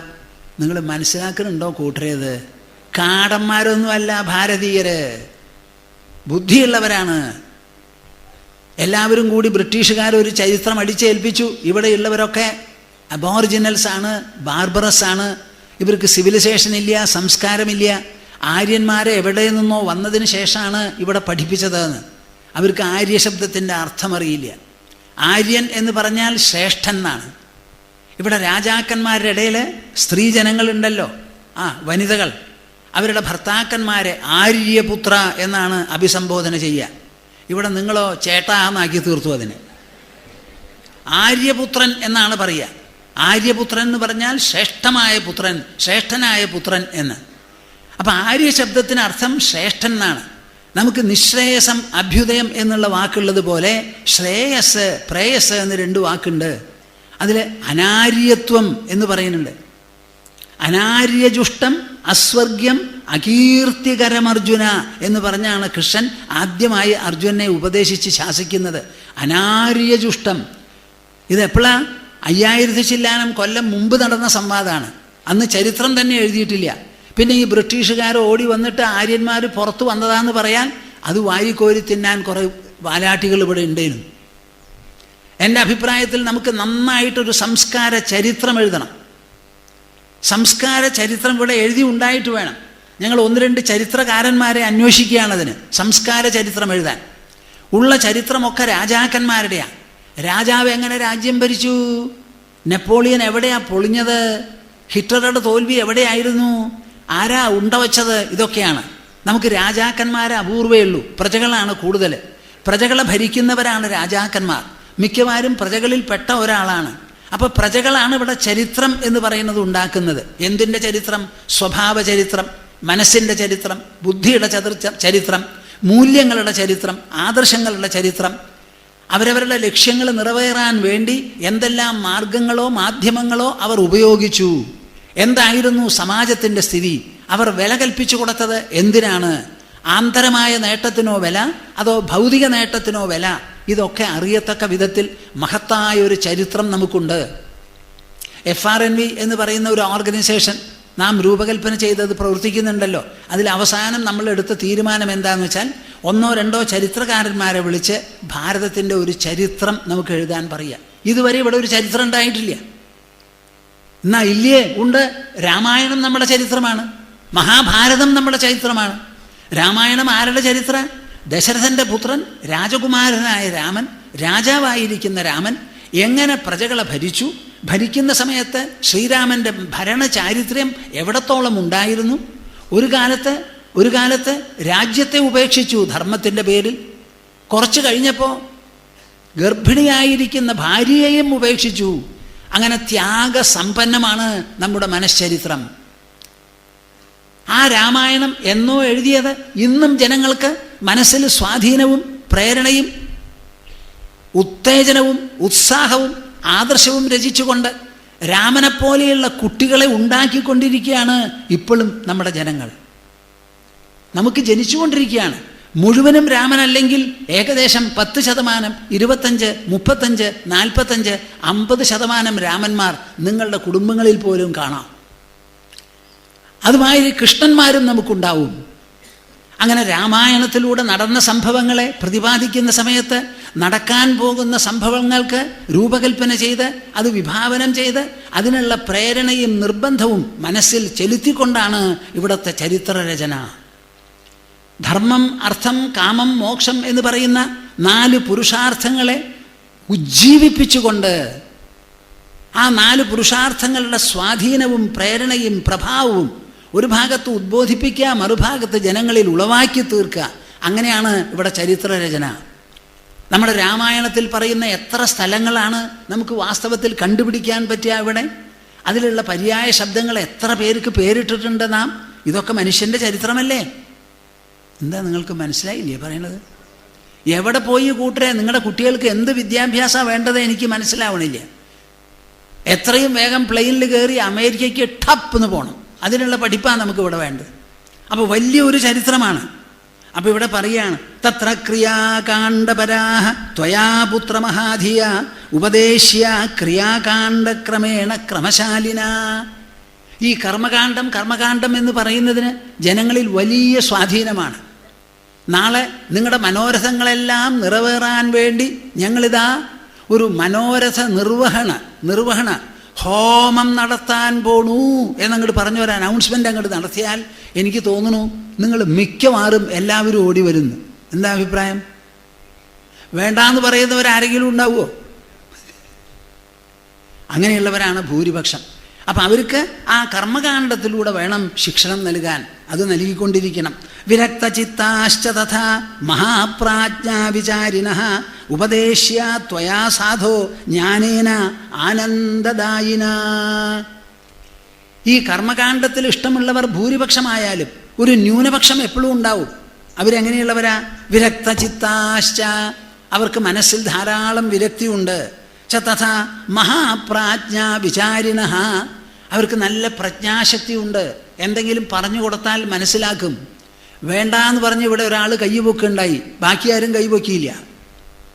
ഞാനൊരു ഹോമം നടത്തുമ്പോൾ നിങ്ങൾ എല്ലാവരും വരില്ലേ എന്ന് ചോദിച്ചപ്പോൾ ഒരാൾ പൊക്കി വരില്ല എന്ന്. അപ്പം അങ്ങനെയുള്ളവരും ഉണ്ട്. ഈ സദസ്സിൽ ഒരാളെ കണ്ടുള്ളൂ, ഒന്നിലധികം കണ്ടില്ല അത് പറയാൻ. സ്വാമിജി ഞങ്ങൾക്ക് ആർക്കും അത് വേണ്ടാന്ന് ഒരൊറ്റ ആളും പറഞ്ഞില്ല, കൈപൊക്കൂല. അതിൻ്റെ അർത്ഥം എന്താ? നിങ്ങളൊക്കെ കർമ്മകാണ്ഡികളാണ്. വിരക്തചിത്താശ്ച, വിരാഗമുള്ള കുട്ടികൾ. ച തഥാ മഹാപ്രാജ്ഞാവിചാരിണഃ, അവർക്കറിയാം ബുദ്ധിയുടെ ദൗത്യം എന്താണ്. നാം ചെയ്യുന്ന കർമ്മങ്ങൾ ഇന്ദ്രിയങ്ങളുടെ തലത്തിലുണ്ട്, വായയുടെ തലത്തിൽ സംസാര രൂപത്തിലുണ്ട്. അത് രണ്ടും കഴിഞ്ഞാൽ ഉള്ളിൽ മനസ്ഥലത്തിലാണ്, ഓർമ്മ രൂപത്തിൽ, സ്മരണ രൂപത്തിൽ. ബുദ്ധിയുടെ തലത്തിൽ ആലോചനാരൂപത്തിലാണ്. ആ ബുദ്ധിക്കുള്ളതാണ് കൃഷ്ണൻ ഉപദേശിക്കുന്നത് ഉദ്ധവനോടൊരു കർമ്മം ചെയ്യാൻ പറഞ്ഞിട്ട് കാര്യമില്ല. ഉദ്ധവൻ കൃഷ്ണനോട് പറഞ്ഞതെന്താ? സോഹം മമാഹമിതി മൂഢമതിർ വിഗാഢഃ. ഈ ശരീരത്തെ സംബന്ധിച്ച് ഞാൻ എന്നുള്ള തോന്നൽ എന്നിൽ ഗാഠമായി കൂടിയിരിക്കുന്നു. ശരീരത്തിന് ഉപയോഗിക്കാനുള്ളതും ശരീരബന്ധു ബാന്ധവന്മാരോടും എൻ്റെ എന്നുള്ളൊരു തോന്നലുമുണ്ട്. ഇത് രണ്ടും മാനസമായിരിക്കുന്ന കൽപ്പനകളാണ്, വിചാരങ്ങളാണ്, ഭാവങ്ങളാണ്, സങ്കല്പങ്ങളാണ്. ഇതിലങ്ങോട്ട് മുങ്ങി ഇറങ്ങിയിരിക്കും, ചളിക്കുണ്ടിലിരിക്കുന്ന പോലെ എൻ്റെ മനസ്സ്. അത് അവിടുന്ന് അങ്ങോട്ട് എഴുന്നേൽപ്പിച്ച് എന്നെ തരണം എന്ന് പറഞ്ഞിട്ടാണ് ഉപദേശം ചോദിച്ചത്. ആ ചോദിച്ചത് ബുദ്ധി കൊണ്ടാണ്, കൃഷ്ണൻ പറയുന്നത് ബുദ്ധി കൊണ്ടാണ്, ഉദ്ധവൻ ഗ്രഹിക്കുന്നതും ബുദ്ധിതലത്തിലാണ്. അതാണ് പറഞ്ഞത് മഹാപ്രാജ്ഞാ വിചാരിണഃ ഉപദേശ്യ ത്വയാ സാധോ. അങ്ങനെയുള്ളവരും വസിഷ്ഠൻ തന്നെ അവരെ ഉപദേശിക്കണം. എങ്ങനെ കാമികൾക്കും അഭീഷ്ടങ്ങളുടെ പിന്നാലെ പോകുന്നവർക്ക് കർമ്മകാണ്ഡം ഉപദേശിക്കുന്നുവോ അതേമാതിരി ജ്ഞാനകാണ്ഡം ഉപദേശിക്കണം. ജ്ഞാനേന ആനന്ദദായിന. കേൾക്കുന്നുണ്ടോ നിങ്ങൾ? ജ്ഞാനേന ആനന്ദദായിന, ആനന്ദം നൽകുന്ന ജ്ഞാനം. ജ്ഞാനമാണ് ആനന്ദകരം. ഇത് കേൾക്കുമ്പോൾ നിങ്ങൾക്ക് സന്തോഷം തോന്നുന്നുണ്ടോ? 1 2 ആളോ എത്രയാ? സന്തോഷം തോന്നുന്നുണ്ടോ? ആനന്ദം തോന്നുന്നുണ്ടോ? അത് ജ്ഞാനത്തിനുള്ളതാ. ആ ആനന്ദം, ആ ആനന്ദദായമായിരിക്കുന്ന ആ ജ്ഞാനം ഉപദേശിച്ചു കൊടുക്കണം അവർക്ക്. ഇതി തേന നിയുക്തോഹം പിത്രാ കമലയോനിന ഇഹ രാഘവ തിഷ്ഠാമി യാവത് ഭൂതപരമ്പര. ഇത് വസിഷ്ഠൻ ശ്രീരാമനോട് പറയുകയാണ് സ്വചരിത്രത്തെ പറ്റി. താൻ എന്തിനിങ്ങനെ ഇരിക്കണു രാമ? നീ എന്നോട് ചോദിച്ചപ്പോൾ ഞാൻ എങ്ങനെ മറുപടി പറയണു? എവിടുന്ന് എനിക്കിത് ഉണ്ടായി എന്നൊക്കെ മനസ്സിലാക്കാൻ വേണ്ടി പറയുന്നതാണ്. ഇതി തേന നിയുക്തോഹം പിതാ കമലയോനിന ഇഹ രാഘവതിഷ്ഠാമി യാവത് ഭൂതപരമ്പരാ. ഭൂതങ്ങളുടെ പരമ്പര ഉള്ളിടത്തോളം കാലം ബ്രഹ്മാവ് എൻ്റെ പിതാവ് എന്നിൽ നിയോഗിച്ച ഈ ഇരട്ട ദൗത്യം, ആഗ്രഹമുള്ളവർക്ക് കർമ്മകാണ്ഡവും വൈരാഗ്യമുള്ളവർക്ക് ജ്ഞാനവും ഉപദേശിച്ചുകൊണ്ടിരിക്കുന്ന ഈ ഇരട്ട ദൗത്യമുണ്ടല്ലോ, അത് നിർവഹിച്ചുകൊണ്ട് രാഘവതിഷ്ഠാമി, ഞാനിവിടെ ഇരിക്കുകയാണെന്ന്. ഇനി പറയാൻ പോണത് കേട്ടോളൂ, കണ്ടോളൂ, ശ്രദ്ധിച്ചോളൂ. ഇത് രണ്ടും നടത്തിക്കൊണ്ടിരിക്കുന്നതായ വസിഷ്ഠ മഹർഷിയുടെ ഉള്ളിലുള്ള ആ നില എന്താണെന്നാണ് ഇനി മനസ്സിലാവേണ്ടത്. കർത്തവ്യമസ്തിന മമേഹന കിഞ്ചിദേവ സ്ഥാതവ്യമിത്യതിമനാഃ ഭുവി സംസ്ഥിതോസ്മി സംശാന്തയാ സതത സുപ്തധിയൈവ വൃത്യാ കാര്യം കരോമി നച കിഞ്ചിത് അഹം കരോമി. പല സ്ഥലങ്ങളിലും ഞാൻ സംസാരിച്ചു കഴിഞ്ഞാൽ ആ സംസാരിച്ച വിഷയവും ആ സദസ്സിൻ്റെ നിലനിൽപ്പൊക്കെ കണക്കിലെടുത്തുകൊണ്ട് അവസാനം ഞാൻ സമാപന ശ്ലോകമായി ചെല്ലുന്നതാണിത്. കർത്തവ്യമസ്തിന മമേഹ ന കിഞ്ചിദേവ സ്ഥാതവ്യം. രാമ രാമ, ബ്രഹ്മാവ് പറഞ്ഞതനുസരിച്ച് അന്നു മുതൽ ഈ ഭാരതവർഷത്തിൽ ഇരുന്നു കൊണ്ട് ആഗ്രഹമുള്ള മനസ്സുകൾക്ക് കർമ്മകാണ്ഡോപദേശവും വൈരാഗ്യമുള്ളവർക്ക് തത്വജ്ഞാനം ആത്മജ്ഞാനം ആ ഉപദേശവും നൽകിക്കൊണ്ട് ഞാനിങ്ങനെ ഇരിക്കുന്നുണ്ടല്ലോ. വളരെ ശ്രദ്ധയോടുകൂടി പ്രതിബദ്ധതയോടുകൂടി ബ്രഹ്മാവ് പറഞ്ഞത് നല്ല കൂറോടുകൂടി കടപ്പാടോടുകൂടിയാണ് ഞാൻ നിർവഹിക്കുന്നത്. അങ്ങനെ നിർവഹിക്കുന്നുണ്ടെങ്കിലും എൻ്റെ മനസ്സിൻ്റെ നില ഞാനൊന്ന് പറഞ്ഞു തരാം, മനസ്സിലാക്കൂ. കർത്തവ്യമസ്തിന മമേഹ, ഈ ലോകത്തിൽ എനിക്ക് ഒരു കർത്തവ്യവുമില്ല, ഒരു കർത്തവ്യവുമില്ല. ലോകത്തിൻ്റെ നന്മയ്ക്ക് വേണ്ടി എന്നോട് ആവശ്യപ്പെട്ടത് ഞാൻ ചെയ്യണു. വസന്ത ഋതു എങ്ങനെയാണോ പൂമണങ്ങളെ മുഴുവനും ശേഖരിച്ചു കൊണ്ടുവന്ന് ഇല്ലാത്തയിടത്തേക്ക് പരത്തിക്കൊണ്ടു കൊടുക്കുന്നത്, പുഴ എങ്ങനെയാണോ പർവ്വത ശിഖരങ്ങളിൽ നിന്ന് ഒഴുകി ആഴവും വിസ്താരവും കൂടി എല്ലാവർക്കും ഉപകാരമാവത്തക്ക വിധത്തിൽ ഒഴുകി സമുദ്രത്തിൽ ചെന്നണയുന്നത്, വീണ്ടും നീരാവിയായി പൊന്തി മഴയായി വന്ന് പുഴയായി തുടരാൻ, അതേപോലെ സ്വാഭാവികമായി ഞാൻ ചെയ്യുന്ന പ്രവൃത്തിയാണ്. ഇതിലെനിക്കൊരു പ്രേരണയില്ല, ഒരാവശ്യമില്ല, ഒരു ലക്ഷ്യമില്ല. പ്രത്യേകമായ ഒന്നിനെയും കണക്കാക്കിയിട്ടല്ല ഞാനിത് ചെയ്യുന്നത്. ഭൂമി എങ്ങനെ തൻ്റെ അച്ചുതണ്ടിൽ കിടന്ന് തിരിയുന്നുവോ, സൂര്യനെ വലം വയ്ക്കുന്നുവോ, ഋതുക്കളെ ആനയിക്കുന്നുവോ, അതേപോലെ ഇതാ ആ ഭൂജാതനായിരിക്കുന്ന ഒരു മനുഷ്യൻ എന്നെ കൊണ്ടാകാവുന്ന തരത്തിൽ എൻ്റെ മനസ്സും ബുദ്ധിയും സംസാരശേഷിയും ഉപയോഗിച്ച് അതാത് കാലത്ത് ആവശ്യമുള്ള പ്രവൃത്തികൾ, മലമൂത്ര വിസർജനം, വേർപ്പ് എന്ന് പറയുന്നത് പോലെ ഈ ഊർജം ഉപയോഗിച്ച് ഈ പ്രവൃത്തിയും ഞാൻ ചെയ്യുകയാണ്. ഇതൊരു കർത്തവ്യം എന്ന് വിചാരിച്ചിട്ടല്ല. എനിക്ക് ഈ ലോകത്തിലൊന്നും ചെയ്യാനില്ല, കൊള്ളാനില്ല, കൊടുക്കാനില്ല, നേടാനില്ല, ഒന്നുമില്ല, ഒന്നുമില്ല. ഞാൻ ആപ്ത കാമനാണ്. എന്നെ ഇവിടെ ബാധിക്കാനായിട്ടൊന്നുമില്ല. ഈ ലോകത്തിൽ ഒരു സാധനവും എന്നിൽ കറയേൽപ്പിക്കില്ല. എനിക്ക് കുറവ് എന്നൊന്നില്ല. എന്തെങ്കിലും ഒരു ലക്ഷ്യം നിർവഹിക്കാൻ വേണ്ടി പ്രവർത്തിക്കേണ്ട ആവശ്യമില്ല. നഷ്ടം നികത്താനും എനിക്കില്ല, ലാഭം സൂക്ഷിക്കാനുമില്ല. കേൾക്കുന്നുണ്ടോ നിങ്ങൾ? ഇല്ല എന്നാണ് ഇവിടെ പ്രസ്താവന, ഉണ്ട് എന്നല്ല. ഇല്ല, ഇല്ല. ഭൂമിയിൽ എത്ര വൃക്ഷങ്ങളും ചെടികളുമാണ് മുളയ്ക്കുന്നത്, എത്ര തവണ മഴ പെയ്യണു. ഇതൊക്കെ നടക്കുന്നത് ഭൂമി സങ്കല്പിച്ച് മനഃപൂർവ്വം ചെയ്യുന്നതാണോ? അല്ലല്ലോ. പുഴ ഒഴുകുന്നതിൽ എന്തെങ്കിലും മനഃപൂർവ്വതയുണ്ടോ? വൃക്ഷങ്ങൾ കാലാകാലത്തിൽ പൂത്ത് കാച്ച് പഴുപ്പിക്കുക, അതിൽ വല്ല ലക്ഷ്യങ്ങളും ഉദ്ദേശങ്ങളും ഉണ്ടോ? ഭൂമിക്കില്ലാത്ത ഉദ്ദേശം ഭൂജാതരായിരിക്കുന്ന നമുക്കോ? നാണാവില്ലേ നിങ്ങൾക്ക്? ഉദ്ദേശത്തോടു കൂടി ജീവിക്കണു, ലക്ഷ്യം നിറവേറ്റാൻ ജീവിക്കണു എന്ന് പറയാൻ അപൂർണ മനസ്സാണ്, അല്പമനസ്സാണ് അങ്ങനെ ചിന്തിക്കുക. ആ വക ചിന്തകളൊക്കെ വെറും തെറ്റ്, ബാലിശം, ബാലിശം. ഉത്തമ മനസ്സിൻ്റെ ലക്ഷണം കർത്തവ്യത്തെ അതിജീവിക്കലാണ്. കർത്തവ്യമസ്തിന മമേഹ ന കിഞ്ചിദേവ സ്ഥാതവ്യം. ഈ ലോകത്തൊന്നും എനിക്ക് സ്ഥാപിക്കാനായിട്ടില്ല. എന്തോ ഒരു കുറവുണ്ട് ഇവിടെ. ആ കുറവ് നികത്താൻ വേണ്ടി ഞാൻ പുതിയ ഒരു ധർമ്മം അനുഷ്ഠിപ്പിക്കുന്നു ജനങ്ങളോട്. പുതിയൊരു സിദ്ധാന്തം ആവിഷ്കരിക്കണു എന്ന് പറയാനില്ല. ഏറ്റവും പുരാതനമാണ് പരമാത്മാവ്. ആ ആത്മാവിട്ട് കൂടുതൽ പൗരാണികത്വമുള്ള ഒരു വസ്തു ഇവിടെയില്ല. അജോ നിത്യ ശാശ്വതോയം പുരാണോ, ശാശ്വതമായിരിക്കുന്ന പുരാണമായിട്ടുള്ളതാണ് ആത്മാ. ആത്മാവിനെ വിട്ട് ഒരു പഴക്കം ഒന്നിനുമില്ല. ആ ആത്മാവിനെ തന്നെയാണ് വസിഷ്ഠർ പറഞ്ഞത്, ബ്രഹ്മാവ് പറഞ്ഞത്, ഞങ്ങളൊക്കെ പറയുന്നത്. അപ്പം അതിലൊരു പുതുമയില്ല. ഇവിടെ ഒക്കെ ഉള്ളത് തന്നെയാണ്. കർത്തവ്യമസ്തി നമമേഹന കിഞ്ചിദേവ സ്ഥാതവ്യം. അപ്പം മനസ്സിൽ നിന്ന് കർത്തവ്യം എന്ന് പറയുന്ന ആ ബോധവും സ്ഥാതവ്യം എന്ന് പറയുന്ന ബോധവും ഇത് രണ്ടും പോയാൽ ഇത് രണ്ടും അഹങ്കാരത്തിൻ്റെ വികസിത രൂപമാണ്. കേൾക്കുന്നുണ്ടോ കൂട്ടരെ? നിങ്ങൾ പ്രേക്ഷകരെ കേൾക്കുന്നുണ്ടോ? നമ്മുടെ ഉള്ളിൽ നിന്ന് ഞാൻ എന്നുള്ളപ്പോഴാണ് എനിക്ക് എൻ്റെ എന്നൊരു തോന്നല്. ഈ ഞാൻ വാസ്തവത്തിലുണ്ടോ നമ്മുടെ ഉള്ളിൽ? ഇല്ല എന്നാണ് എനിക്ക് പറയാനുള്ളത്. സ്വാമിജി, ഇത് എങ്ങനെ ഞങ്ങൾ മനസ്സിലാക്കും? ഞാൻ പറഞ്ഞു തരാം. മനസ്സിലാക്കിയില്ലെങ്കിൽ ഞാൻ വട്ടത്തിലാവും. ഞാൻ പറഞ്ഞു തരാം. എങ്ങനെയാണെന്ന് വെച്ചാൽ, ഞാൻ നിങ്ങളുടെ മുൻപിൽ നിന്ന് ഞാൻ എന്ന് പറയുന്നു. എന്തിന് ഞാൻ എന്ന് പറയുന്നുവോ? നിങ്ങൾ എന്താ പറയുക? സ്വാമിജി നിങ്ങൾ എന്ന് പറയും. അപ്പം എനിക്ക് ഞാൻ എന്ന് പറയുന്നത് നിങ്ങളുടെ ദൃഷ്ടിയിൽ എന്തായി? നിങ്ങളായി. അപ്പം ഞാനോ നിങ്ങളോ? ഞാൻ എന്ന് പറയണു. അതേ ഞാൻ നോക്കി നിങ്ങൾ പറയണു സ്വാമിജി ഞാൻ നിങ്ങൾ. അപ്പം ഞാൻ, നീ, ഇവൻ, ഇവൾ, ഇത്, ഇവർ, അവർ എന്ന് പറയുന്ന മൂന്നെണ്ണം ഉണ്ടല്ലോ. ഈ മൂന്നെണ്ണം ലോകവ്യവഹാരത്തിന് വേണ്ടിയിട്ടുള്ള പരാമർശങ്ങളാണ്. ഞാൻ എന്ന് പറഞ്ഞിട്ടൊരു ഇരുമ്പൊലയ്ക്ക നിങ്ങളുടെ ശരീരത്തിൻ്റെ ഉള്ളിലില്ല. എന്തിനാ ഞാനെന്ന് ഞാൻ പറയുന്നുവോ അതിനെ തന്നെയാണ് വേറെ ഒരാൾ നീ എന്ന് പറയുന്നത്. ഞാൻ നിങ്ങളെ നോക്കി നീ എന്ന് പറയുന്നു.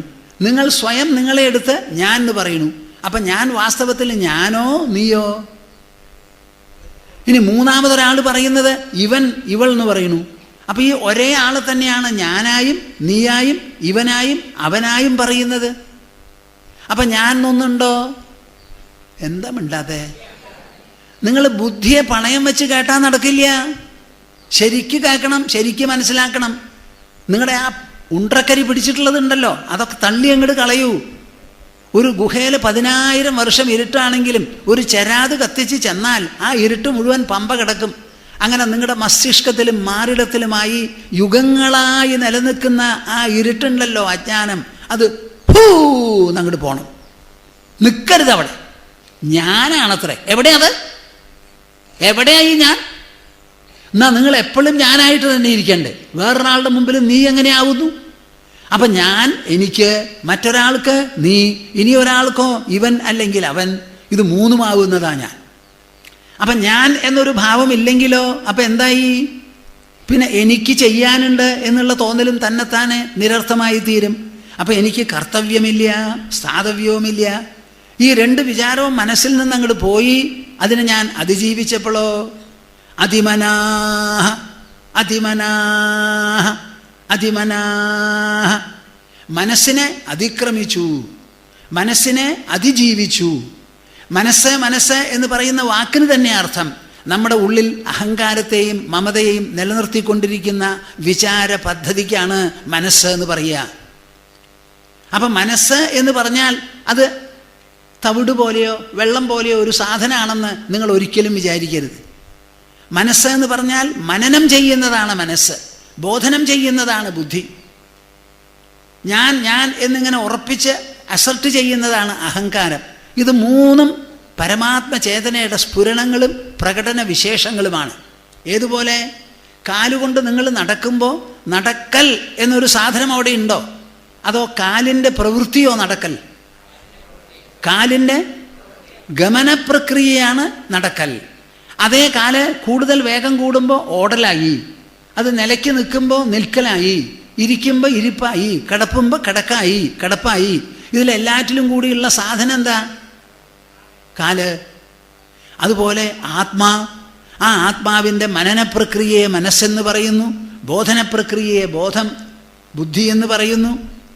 അസർട്ട് ചെയ്യുന്ന സമയത്ത് അതിനെ അഹങ്കാരമെന്നും പറയുന്നു. അങ്ങനെ മൂന്ന് സാധനം അവിടെ ഇല്ല. അപ്പം കർത്തവ്യവും സ്ഥാതവ്യവും മനസ്സിൽ നിന്ന് അങ്ങോട്ട് പോയപ്പോൾ ഞാൻ അതിമനസ്സായിട്ട് ഭുവി സംസ്ഥിതോസ്മി. ശ്രദ്ധിക്കുന്നുണ്ടോ പറയുന്നത്? ഭുവി, ഈ ഭൂമണ്ഡലത്തിൽ ഭംഗിയായി ഞാൻ കഴിഞ്ഞുകൂടുന്നു.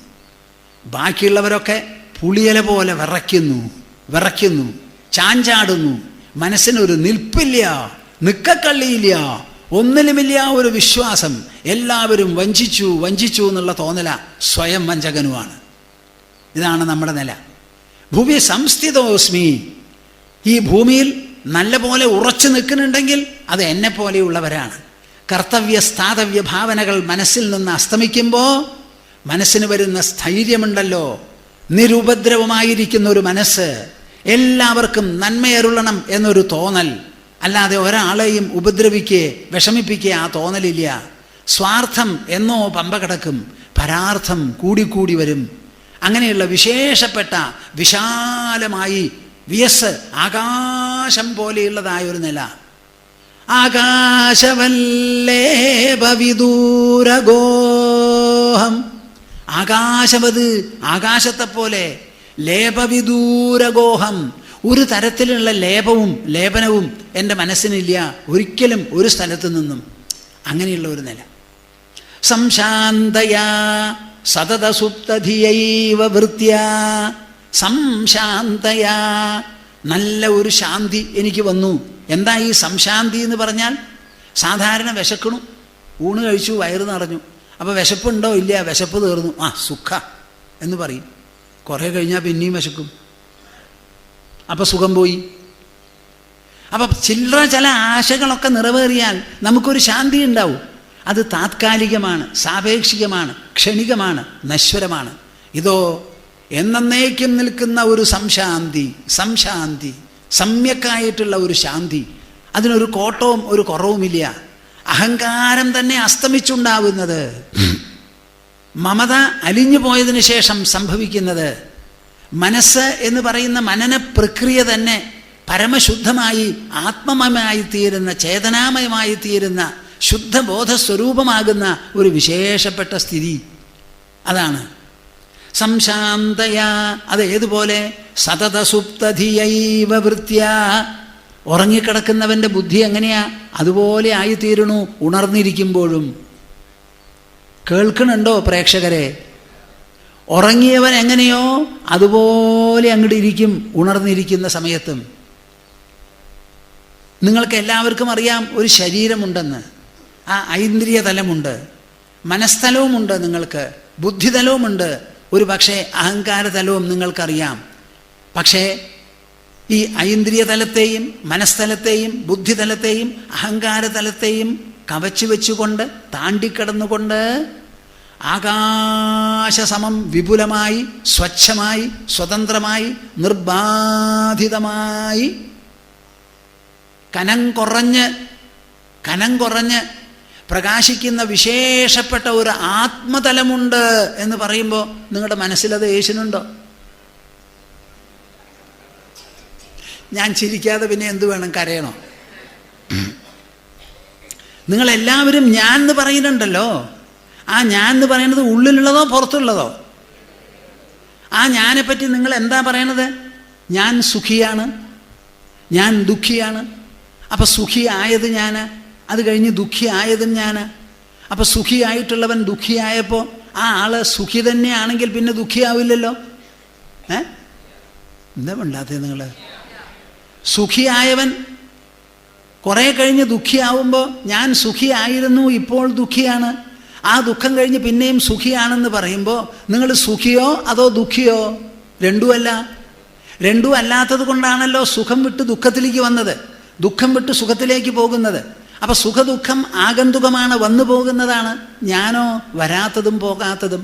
അങ്ങനെ ഞാൻ എന്നുള്ള വാക്കുകൊണ്ട് സൂചിപ്പിക്കുന്ന ഒരാത്മതലം നിങ്ങൾക്കുണ്ടോ ഇല്ലയോ? അതോ വല്ലവരും കട്ടുകൊണ്ട് പോയോ? അതുണ്ടല്ലോ.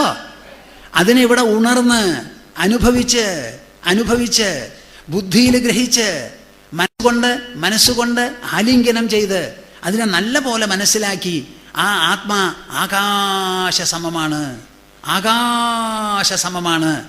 അങ്ങനെ ഒരു ആകാശ സദൃശമായിരിക്കുന്ന വ്യക്തിത്വം നിങ്ങളുടെ ഉള്ളിൽ ഉദിച്ച് പ്രകാശിച്ചുകൊണ്ട് വിരാജിച്ചു കൊണ്ടിരിക്കും. സംശാന്തയാ സതതസുപ്തധിയൈവ വൃത്യാ. ഈ ലോകത്തിൽ ജീവിക്കുന്ന സമയത്ത് പല വിധത്തിലുള്ള പ്രതികരണങ്ങൾ ഉണ്ടായി എന്ന് വരാം. പല വിധത്തിലുള്ള പ്രതികരണങ്ങൾ. കുടുംബത്തിലുള്ളവർ വ്യക്തികളാണ്, അവരുമായി നമുക്ക് സമ്പർക്കമുണ്ട്. തൊഴിൽ മേഖലയിൽ ചെന്നാൽ അവിടെയും വ്യക്തികളുണ്ട്, സഹപ്രവർത്തകന്മാരുണ്ട്, അവരായിട്ടുമുണ്ട് സമ്പർക്കം. അല്ല, സമാജത്തിൽ വന്ന സമാജാംഗങ്ങളുമായി സമ്പർക്കമുണ്ട്. ഇങ്ങനെ വ്യക്തികളുമായി പല സമ്പർക്കങ്ങളും നടത്തുമ്പോൾ നമ്മെപ്പോലെയുള്ള വ്യക്തികളിൽ നിന്ന് പല വിധത്തിലുള്ള പ്രതികരണങ്ങളും പ്രതിക്രിയകളും നമുക്കുണ്ടാവും. ആ വരുന്നതൊക്കെ കേൾക്കുന്നുണ്ടോ? ആ വരുന്നതൊക്കെ ഇന്ദ്രിയങ്ങളിലൂടെ അകത്ത് പ്രവേശിച്ചു. എന്താ? ഞാൻ കണ്ടു, നിങ്ങളെയൊക്കെ കാണുന്നു, നിങ്ങളൊക്കെ കേൾക്കുന്നു. എൻ്റെ മുൻപിൽ കുറേ ആൾക്കാരുണ്ട്, ഞാൻ അവരെ കാണുന്നു. ആ കാണുന്ന സമയത്ത് എന്ത് സംഭവിക്കണു? നിങ്ങൾ ആരെങ്കിലും അവിടുന്ന് എണീറ്റ് വന്ന് എൻ്റെ കണ്ണിൻ്റെ ഉള്ളിൽ കൂടി അകത്തേക്ക് പോകുന്നുണ്ടോ? പെരിച്ചാഴിയെ പോലെ പോണില്ലല്ലോ. നിങ്ങൾ അവിടെ ഇരിക്കുകയല്ലേ ചെയ്യുന്നത്. അപ്പം എൻ്റെ കാഴ്ച എങ്ങനെ സംഭവിക്കണു? എൻ്റെ കണ്ണിൻ്റെ മഹത്വം കൊണ്ട്, കണ്ണിനെ നിയോഗിക്കുന്ന മനസ്സിൻ്റെ മഹത്വം കൊണ്ട്. എൻ്റെ ശരീരത്തിൻ്റെ ഉള്ളിൽ ശുദ്ധബോധമായിരിക്കുന്ന ഒരു സത്വമുണ്ട്. അത് കാണണം എന്ന് വിചാരിച്ചപ്പോൾ കൺപോള തുറന്നു. കൺപോളയെ തുറന്ന് അത് എവിടെ കാണണമോ അവിടേക്ക് നോക്കി. അപ്പോൾ പ്രകാശകിരണങ്ങൾ വസ്തുക്കളിൽ തട്ടി പ്രതിബിംബിച്ച് തിരിച്ചു വന്ന് കണ്ണിൻ്റെ ഉള്ളിലേക്ക് പ്രവേശിച്ച് ബോധതലത്തിലാണ് നിങ്ങളുടെ ഓരോരോ പ്രതിച്ഛായയും ഉണ്ടാവുന്നത്. അപ്പം എൻ്റെ കാഴ്ചയ്ക്ക് നിദാനം, എൻ്റെ കാഴ്ചയ്ക്ക് ആധാരം നിങ്ങളോ അതോ എൻ്റെ തന്നെ മനസ്സ് നിർമ്മിക്കുന്നതായ പ്രതിച്ഛായയോ? നിങ്ങളെല്ലാവരും കേൾക്കുന്നുണ്ടോ ഈ സ്വാമിജി പറയണത്? അതോ ഇത് വൃഥാ പുലമ്പലോ? നിങ്ങൾ ആരെങ്കിലും എൻ്റെ ഉള്ളിൽ വരുന്നുണ്ടോ? വരില്ല. ഞാൻ നിങ്ങളുടെ അടുക്കലേക്കും വരുന്നില്ല. പക്ഷേ നിങ്ങളെ പൂർണ്ണമായി ഞാൻ കാണുന്നു. ഈ കാഴ്ച നടക്കുന്നത് എൻ്റെ ഉള്ളിലാണ്. എൻ്റെ മനസ്സാണ് ഓരോരുത്തരുടെയും പതിപ്പുണ്ടാക്കുന്നത്. അപ്പം എൻ്റെ മനസ്സിൽ ഉണ്ടാവുന്നത് മനസ്സിൻ്റെ തന്നെ സൃഷ്ടിയായ പതിപ്പുകളാണ്. അപ്പം മനസ്സിന് മനഃസൃഷ്ടിയായ പതിപ്പുകളെ കൊണ്ട് എന്തിന് ബാധ വരണം? ബുദ്ധിയുള്ളവരൊന്ന് പറയൂ, കേൾക്കട്ടെ. ഞാൻ മനസ്സ് തന്നെയാണ് ഈ പ്രതിച്ഛായയാവുന്നത് എന്ന്. അപ്പം ആ പ്രതിച്ഛായ മനസ്സിൻ്റെ പ്രോഡക്റ്റാണ്, മനസ്സിൻ്റെ സൃഷ്ടിയാണെങ്കിൽ ആ മനഃസൃഷ്ടിയായിരിക്കുന്ന പ്രതിച്ഛായ മനസ്സിനെ ബാധിക്കുമോ? ബാസ് തുള്ളി അങ്ങോട്ട് ചാടും. എനിക്ക് ഈ ലോകത്തിൽ ബാധ തരാനായിട്ട് ഒന്നുമേ ഇല്ല, ഞാനല്ലാതെ ഒന്നുമില്ല. ഞാനെന്ന ഭാവമതു തോന്നായിക വേണമിതിൽ, ഞാനെന്ന ഭാവമിഹ തോന്നായിക വേണമിഹ.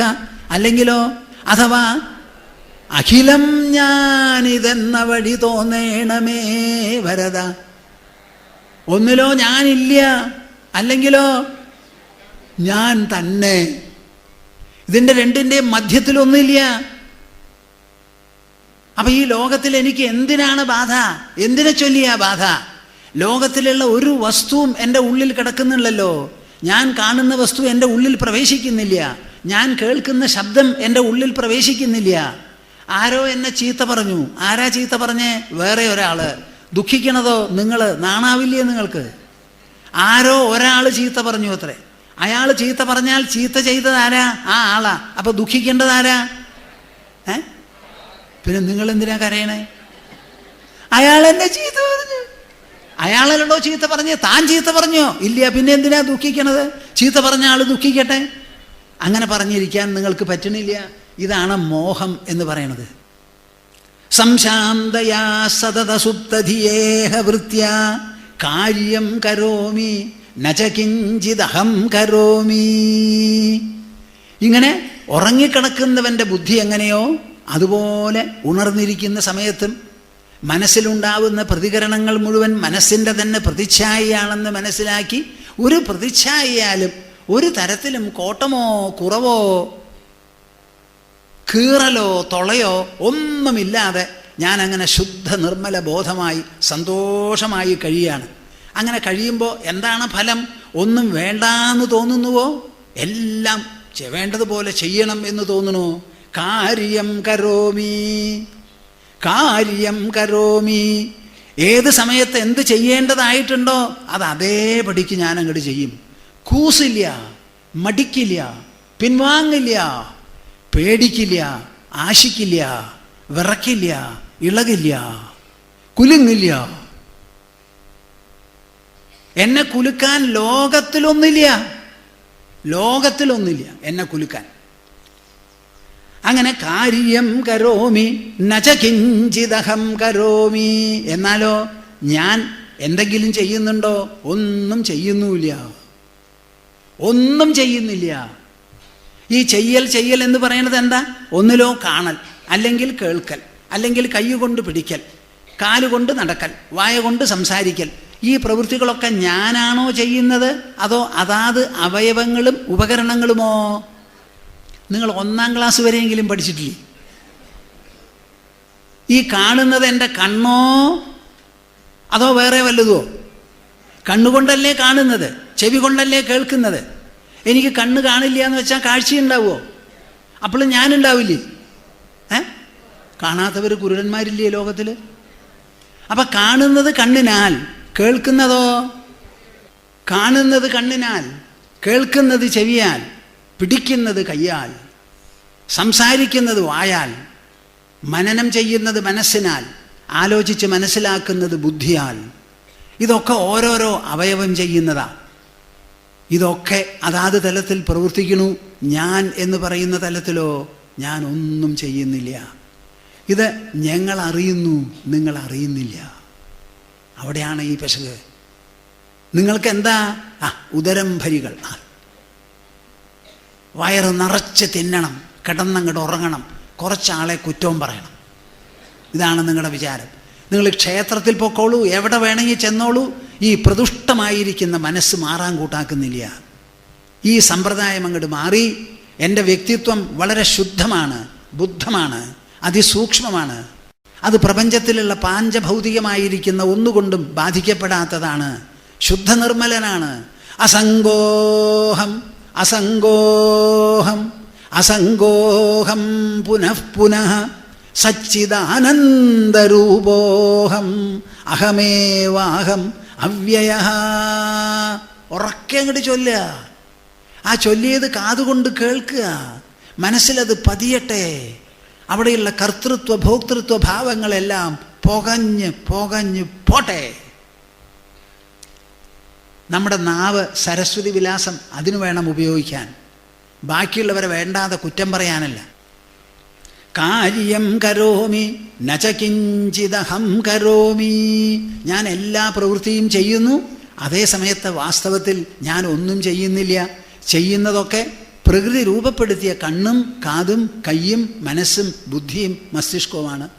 ഞാനാണെങ്കിൽ അതിസൂക്ഷ്മമായി പഞ്ചഭൂതങ്ങളല്ലാത്ത ചേതനാമയമായ ശുദ്ധബോധസ്വരൂപമായിട്ടുള്ള ആ ഉള്ളുണർവാണ് എന്ന് വിചാരിച്ച് ഇരിക്കണമെന്ന്. നമ്മുടെ ശിഷ്യനാണ് ഈ ഡൽഹി മെട്രോ മാനേജിംഗ് ഡയറക്ടറായിട്ടുള്ള ശ്രീമാൻ ശ്രീധരൻ. അദ്ദേഹത്തിൻ്റെ ആപ്പീസിൽ ഈ വരികൾ എഴുതിയിട്ടിട്ടുണ്ട്. കാര്യം കരോമി നച കിഞ്ചിദഹം കരോമി. അദ്ദേഹം ഇന്ന് ഇന്ത്യയിൽ ഒരാളും ഒരു തരത്തിലും ഒരു പരാതിയും പറയാതെ വലിയ ഒരു പെർഫോമൻഷ്യൽ എക്സലൻസ് ഉള്ള ആളാണ്. ഡൽഹി മെട്രോ ആദ്യം 10,000 കോടി ഉറുപ്പികയുടെ ചെലവിലാണ്. ഇപ്പം അതിന് 25 കോടിയോ മറ്റുമുള്ളത് സെക്കൻഡ് കഴിഞ്ഞ് മൂന്നാമത്തെ എടുക്കാൻ പോവുക മറ്റുമാണ് ഇപ്പം ചെയ്യുന്നത്. ഇതൊക്കെ നടത്തിയ സമയത്ത് ആരും ഒന്നും അദ്ദേഹത്തിനെ പറ്റി ഒരു കറുപ്പ് പുള്ളി ചാർത്താനില്ല. ഞാൻ അദ്ദേഹത്തിനോട് ചോദിച്ചു, എന്താ ശ്രീധര ഈ എന്തെങ്കിലും പറയാനുണ്ടോ അവനവൻ്റെ പ്രവൃത്തിയെപ്പറ്റി ഇങ്ങനെ ചെയ്യാൻ പറ്റുന്നു? സ്വാമിജി ഒരൊറ്റ വാക്കിൽ ഞാൻ അവസാനിപ്പിക്കാമെന്ന്. ഇൻറ്റഗ്രിറ്റി എന്നാണ് പറഞ്ഞത്, ചാരിത്ര്യം. ആ ഭരണചാരിത്ര്യം എന്നൊന്നുണ്ടല്ലോ, അദ്ദേഹം അവിടെ ഞാൻ പറയുന്നത് കേട്ട് എഴുതി വെച്ചതാ. കാര്യം കരോമി നച കിഞ്ചിദഹം കരോമി. വാസ്തവത്തിൽ അന്താരാഷ്ട്ര നിലവാരത്തിൽ ഒരു റിസർച്ച് ചെയ്യേണ്ടതാണ് ഈ വരികൾ. പ്രത്യേകിച്ചും ഡൽഹി മെട്രോ മാനേജിംഗ് ഡയറക്ടർ ശ്രീമാൻ ശ്രീധരൻ തൻ്റെ ഓഫീസിൽ എഴുതി വെച്ചത് ഇതാണ് തൻ്റെ ആശ്രയം, തൻ്റെ നില, തൻ്റെ മുദ്രാവാക്യം എന്ന്. അതുപോലെ നമ്മുടെ മന്ത്രിമാരും പ്രധാനമന്ത്രിയും പ്രസിഡൻറ്റും മുഖ്യമന്ത്രിയും എല്ലാവരും എഴുതി ഇങ്ങനെ വച്ചാൽ എനിക്ക് തോന്നുന്നു 10 കൊല്ലം കൊണ്ട് ഭാരതം ഒരു പൂങ്കാവനമായിത്തീരും. പൂങ്കാവനമായിത്തീരും. ഇവിടുന്ന് ഒരൊറ്റ സാധനം നമുക്ക് കൊണ്ടുപോകാനില്ല. എടുത്ത പണമൊക്കെ ആര് കൊണ്ടുപോകാനാ? ശരീരം തന്നെ വിട്ടുപോകാനുള്ളതാ. ഇനി നിങ്ങൾ കൊടുക്കണത് ആരാ? നശ്വര ശരീരികളായിരിക്കുന്ന മക്കൾക്കാ. ആർക്ക് വേണ്ടിയിട്ടാണ് ഈ കളവും ചതിയും സൂത്രവും കൊണ്ടു നടക്കലും? എനിക്ക് മനസ്സിലാവണില്ല. നിങ്ങൾ ഒരൊറ്റ ആള് പൊത്തിപ്പിടിക്കരുത് കേട്ടോ. പൊത്തിപ്പിടിക്കരുത്. വിട്ടങ്ങട് കളയും. വിട്ടങ്ങട് കളയും. പൊത്തുക, പിടിക്കുക. ആർക്ക് വേണ്ടിയിട്ട്? വിട്ടങ്ങട് കളയും. സന്തോഷമായിട്ട് ജീവിക്കൂ. അസംഗത്വത്തിലാണ് സന്തോഷം. കർത്തവ്യമസ്തി നമേഹന കിഞ്ചിദേവ സ്ഥാതവ്യമിത്യതിമനാഹ ഭുവി സംസ്ഥിതോസ്മി സംശാന്തയാ സതതസുപ്തധിയൈവ വൃത്യാ കാര്യം കരോമി നച കിഞ്ചിദഹം കരോമി. ശ്രീകൃഷ്ണൻ പറയുന്നു ഉദ്ധവനോട്, എന്ത്? താവത് കർമാണി കുർവീത ന നിർവിദ്യേത യാവത മത്കഥാ ശ്രവണാദൗവ ശ്രദ്ധാ യാവന്ന ജായതേ. കർമ്മകാണ്ഡികൾക്ക് കർമ്മം ഉപദേശിക്കണം. ജ്ഞാനികൾക്ക്, വൈരാഗ്യം വന്നവർക്ക് ജ്ഞാനവും എന്ന് പറഞ്ഞുല്ലോ. അതെന്താ അങ്ങനെ രണ്ടു തരം എന്ന് ചോദിച്ചാൽ, താവത് കർമാണി കുർവീത ന നിർവിദ്യേത യാവത. വൈരാഗ്യം എന്ന് പറയുന്നത്, നിർവേദം എന്ന് പറയുന്നത് നിങ്ങളുടെ മനസ്സിൽ ഉദിച്ചുയരേണ്ടതാണ്. അതൊരു ഗുണമാണ്, ഒരു മഹാത്മ്യമാണ്, ഒരു ദർശനമാണ്, ഒരു വീക്ഷണമാണ്, ഒരു സംസ്കാരമാണ്, ഒരു സമ്പന്നതയാണ്, ഒരു ധന്യതയാണ്. കാര്യങ്ങളൊക്കെ ഇങ്ങനെയോ പെട്ടെന്നൊരു മാറ്റം. മുഞ്ചൻ എന്ന് പറഞ്ഞൊരു ചക്രവർത്തി ഉണ്ടായിരുന്നു. അദ്ദേഹത്തിൻ്റെ ജ്യേഷ്ഠൻ മരിച്ചു. അപ്പം ജ്യേഷ്ഠൻ്റെ മകന് അധികം പ്രായമായിരുന്നില്ല. പ്രായമായ സമയത്ത് ഈ മുഞ്ചൻ സിംഹാസനത്തിലിരുന്നു. അപ്പം അദ്ദേഹത്തിന് ഒരു പേടി, ചേട്ടൻ്റെ മകൻ പ്രായം വന്നാൽ എന്നെ തല്ലി ഓടിക്കുമെന്ന്. അപ്പോൾ എല്ലാവരും കൂടി മിലിറ്ററി ഉദ്യോഗസ്ഥന്മാരെയൊക്കെ വിളിച്ച് ഈ കുട്ടിയെ കൊണ്ടുപോയി കാട്ടിൽ കൊല്ലൂ എന്ന് പറഞ്ഞയച്ചു. എന്നിട്ട് കൊന്നിട്ട് എനിക്ക് ചോര കാണിച്ചു തരണം എന്ന് പറഞ്ഞു. അവരെല്ലാവരും കൂടി കാട്ടിലേക്ക് കൊണ്ടുപോയി. എന്നിട്ട് ആ ചെറിയച്ഛൻ പറഞ്ഞിട്ടുണ്ട് കൊല്ലാനായിട്ട്, ഞങ്ങൾ കൊല്ലാൻ പോവുകയാണ്, ഞങ്ങളെ ക്ഷമിക്കണേ എന്ന് പറഞ്ഞ് കാല് തൊട്ട് ക്ഷമയാചിച്ചു. അപ്പോൾ ആ കുട്ടി ഒരു ശ്ലോകം എഴുതിത്തരാം, എനിക്കൊരു സന്ദേശമുണ്ട് എന്ന് പറഞ്ഞ് കൊടുത്തയച്ചു. എനിക്കതിപ്പോൾ ഓർമ്മ വരുമോ എന്നറിയില്ല. മാന്ധാതാസമഹീപതി കൃതയുഗാലങ്കാരഭൂതോ ഗതഃ സേതുർയേന മഹോദധൗ വിരജിതഃ ക്വാസൗ ദശാസ്യാന്തകഃ അന്യേ ചാപി യുധിഷ്ഠിരപ്രഭൃതയോ യാതാദിവം ഭൂപദേ നൈകേനാപി സമം ഗതാ വസുമതി നൂനം ത്വയാ യാസ്യതി. ഒരു സന്ദേശം. എന്താ ആ കുട്ടി എഴുതി കൊടുത്തതെന്നറിയോ? ഒരിലയിൽ, ഒരു കാട്ടലയിലാണ് എഴുതി കൊടുത്തത്. മാന്ധാതാസമഹീപതി കൃതയുഗാലങ്കാരഭൂതോ ഗതഃ. കൃതയുഗത്തിൽ മാന്ധാത എന്ന് പറഞ്ഞ് വലിയൊരു ഭൂപതി ഉണ്ടായിരുന്നു. ആ ഭൂപതി കുറേ കാലം രാജ്യം ഭരിച്ച് സിംഹാസനത്തിൽ നിന്ന് എല്ലാം കാട്ടിക്കൂട്ടിയതിന് ശേഷം ഗതഃ പോയി. എന്ത് ഇപ്പുണ്ടോ? സേതുർയേന മഹോദധൗ വിരചിതഃ. സമുദ്രത്തിൽ ഒരണ കെട്ടിയല്ലോ, ഒരു കടത്തുവരമ്പുണ്ടാക്കിയല്ലോ. ആര്? ശ്രീരാമൻ. ആർക്കും സാധിക്കാത്തതാണ്. സമുദ്രത്തിൽ ഒരു അണ കെട്ടുക എന്ന് പറഞ്ഞാൽ അത് കെട്ടിയുണ്ടാക്കി ലങ്കയ്ക്ക് ചെന്ന് രാവണനെ തോൽപ്പിച്ചു. ക്വാസൗ ദശാസ്യാന്തകഃ. 10 തലയുള്ള രാവണനെ കൊന്ന് തിരിച്ചു വന്ന ആ ശ്രീരാമനിപ്പുണ്ടോ? ഇല്ല. അന്യേ ചാപി യുധിഷ്ഠിരപ്രഭൃതയോ യാതാദിവം ഭൂപദേ. പിന്നെ ദ്വാപരയുഗത്തിൽ ധർമ്മിഷ്ഠനായിരിക്കുന്ന യുധിഷ്ഠിരൻ മുതലായവർ മഹാഭാരത യുദ്ധമൊക്കെ നടത്തി. 18 അക്ഷൗഹിണി സേനയായിരുന്നു. അതിനെയൊക്കെ നേരിട്ട് അവസാനം ജയിച്ചു. ആ യുധിഷ്ഠിരൻ മുതലായിട്ടുള്ളവരിപ്പുണ്ടോ? നൈകേനാഭിസമം ഗതാ വസുമതി. അവരാരും ഭരിച്ചിരുന്ന ഭൂമി അവരുടെ കൂടെ പോയില്ല. പക്ഷേ എൻ്റെ ചെറിയച്ഛ, അങ്ങ് മരിക്കുമ്പോൾ അങ്ങയുടെ കൂടെ വരും. തീർച്ചയായും ആ ഭൂമി അങ്ങയുടെ കൂടെ വരും. നൂനം ത്വയാ യാസ്യതി. ഉടനെ മുഞ്ചൻ്റെ ഉൾവ്യക്തിത്വമാണ് മാറി. കുട്ടിയെ നിങ്ങൾ കൊന്നോ? ഇല്ല, കൊന്നിട്ടില്ല, ഞങ്ങളൊരു മൃഗത്തിനെ കൊന്ന് ചോരയാ കൊണന്നേ. ഓ, സമാധാനമായി അപ്പ, വേഗം പോയി കൂട്ടിക്കൊണ്ടുവരുമെന്ന് പറഞ്ഞു അത്രേ. അതേമാതിരി നിങ്ങളുടെ മനസ്സ് മാറണം. ആ ഒരൊറ്റ വാക്യം കേട്ടപ്പോൾ മനസ്സിന് മാറ്റായി. കേൾക്കുന്നുണ്ടോ നിങ്ങൾ? മാറുമോ? എപ്പോ? നൈകേനാഭി സമം ഗതാ വസുമതി നൂനം ത്വയായാസ്യതി താവത് കർമാണി കുർവീത ന നിർവിദ്യേത യാവതാ. എത്രത്തോളം കാലം നിങ്ങളുടെ മനസ്സിൽ വൈരാഗ്യം ഉദിക്കുന്നില്ലയോ അത്രത്തോളം കാലം ഈ സന്ധ്യാവന്ദനവും അഗ്നിഹോത്രവും യാഗവും ഭോഗവും പൂജയും ഒക്കെ. വൈരാഗ്യം വന്നാൽ പുഷ് യദഹരേവ വിരജേത് തദഹരേവ പ്രവ്രജേത്. ഏത് ദിവസത്തിലോ ക്ഷണത്തിലോ ആണോ മനസ്സിലുള്ള രജോ ഗുണം പോയി വൈരാഗ്യം വരുന്നത്, ആ സമയത്ത് ആ ക്ഷണത്തിൽ തന്നെ പ്രവ്രജേത്, പുറത്തങ്ങോട്ട് കിടക്കൂ. ഇതാണ് സന്യാസത്തിനുള്ള പ്രമാണം. ഞാനിവിടെ ഇരുന്ന് ഒരു സന്യാസിയായി നിങ്ങളോട് സംസാരിക്കുമ്പോൾ നിങ്ങൾക്ക് എന്തെങ്കിലും രൂപകൽപ്പനയുണ്ടോ എന്ന് എനിക്കറിയില്ല. സ്വാമിജി നല്ല ഒരു പ്രസംഗകനാണെന്ന് നിങ്ങൾ പറയും. എനിക്കത് കേൾക്കുമ്പോൾ വലിയ വിഷമമാണ്. ഞാനൊരു പ്രസംഗകനേ അല്ല. ഞാൻ തത്വം ഉദ്ബോധിപ്പിക്കാൻ ഇഷ്ടപ്പെടുന്ന ആളാണ്. എന്തോ കാരണത്താൽ പൃച്ഛകരെയോ ജിജ്ഞാസുക്കളെയോ കാണുമ്പോൾ പ്രകൃതിയുടെ വൈഭവം എന്ന് പറയട്ടെ, എൻ്റെ മനസ്സിൽ ചില ആശയങ്ങൾ ഉദിച്ച് ഞാൻ നിങ്ങളോട് പറഞ്ഞു തരുന്നു എന്ന് മാത്രമേ ഉള്ളൂ. ഞാൻ പ്ലാറ്റ്ഫോം അന്വേഷിച്ച് നടക്കുന്ന ഒരു പ്രസംഗകനല്ല. ഞാൻ എപ്പോഴും പറയും തത്വപ്രവചനം എന്ന് പറയൂന്ന്. പ്രഭാഷണം പ്രഭാഷണം പ്രഭാഷണമേ നിങ്ങൾ പറയുള്ളൂ. എന്താ ചെയ്യുക? പ്രാസംഗികൻ എന്നാണ് നമ്മൾ പറയുക. പ്രസംഗകൻ മതി, പ്രാസംഗികൻ ഒരു ശബ്ദേ വേണ്ട. ഒക്കെ തെറ്റാ. എത്ര തെറ്റാ മലയാളത്തിലെന്നറിയോ? ഞാൻ തെറ്റാല്ലാതെ സംസാരിക്കണമെന്ന് പറയല്ല, തെറ്റാണ് കൂടുതൽ.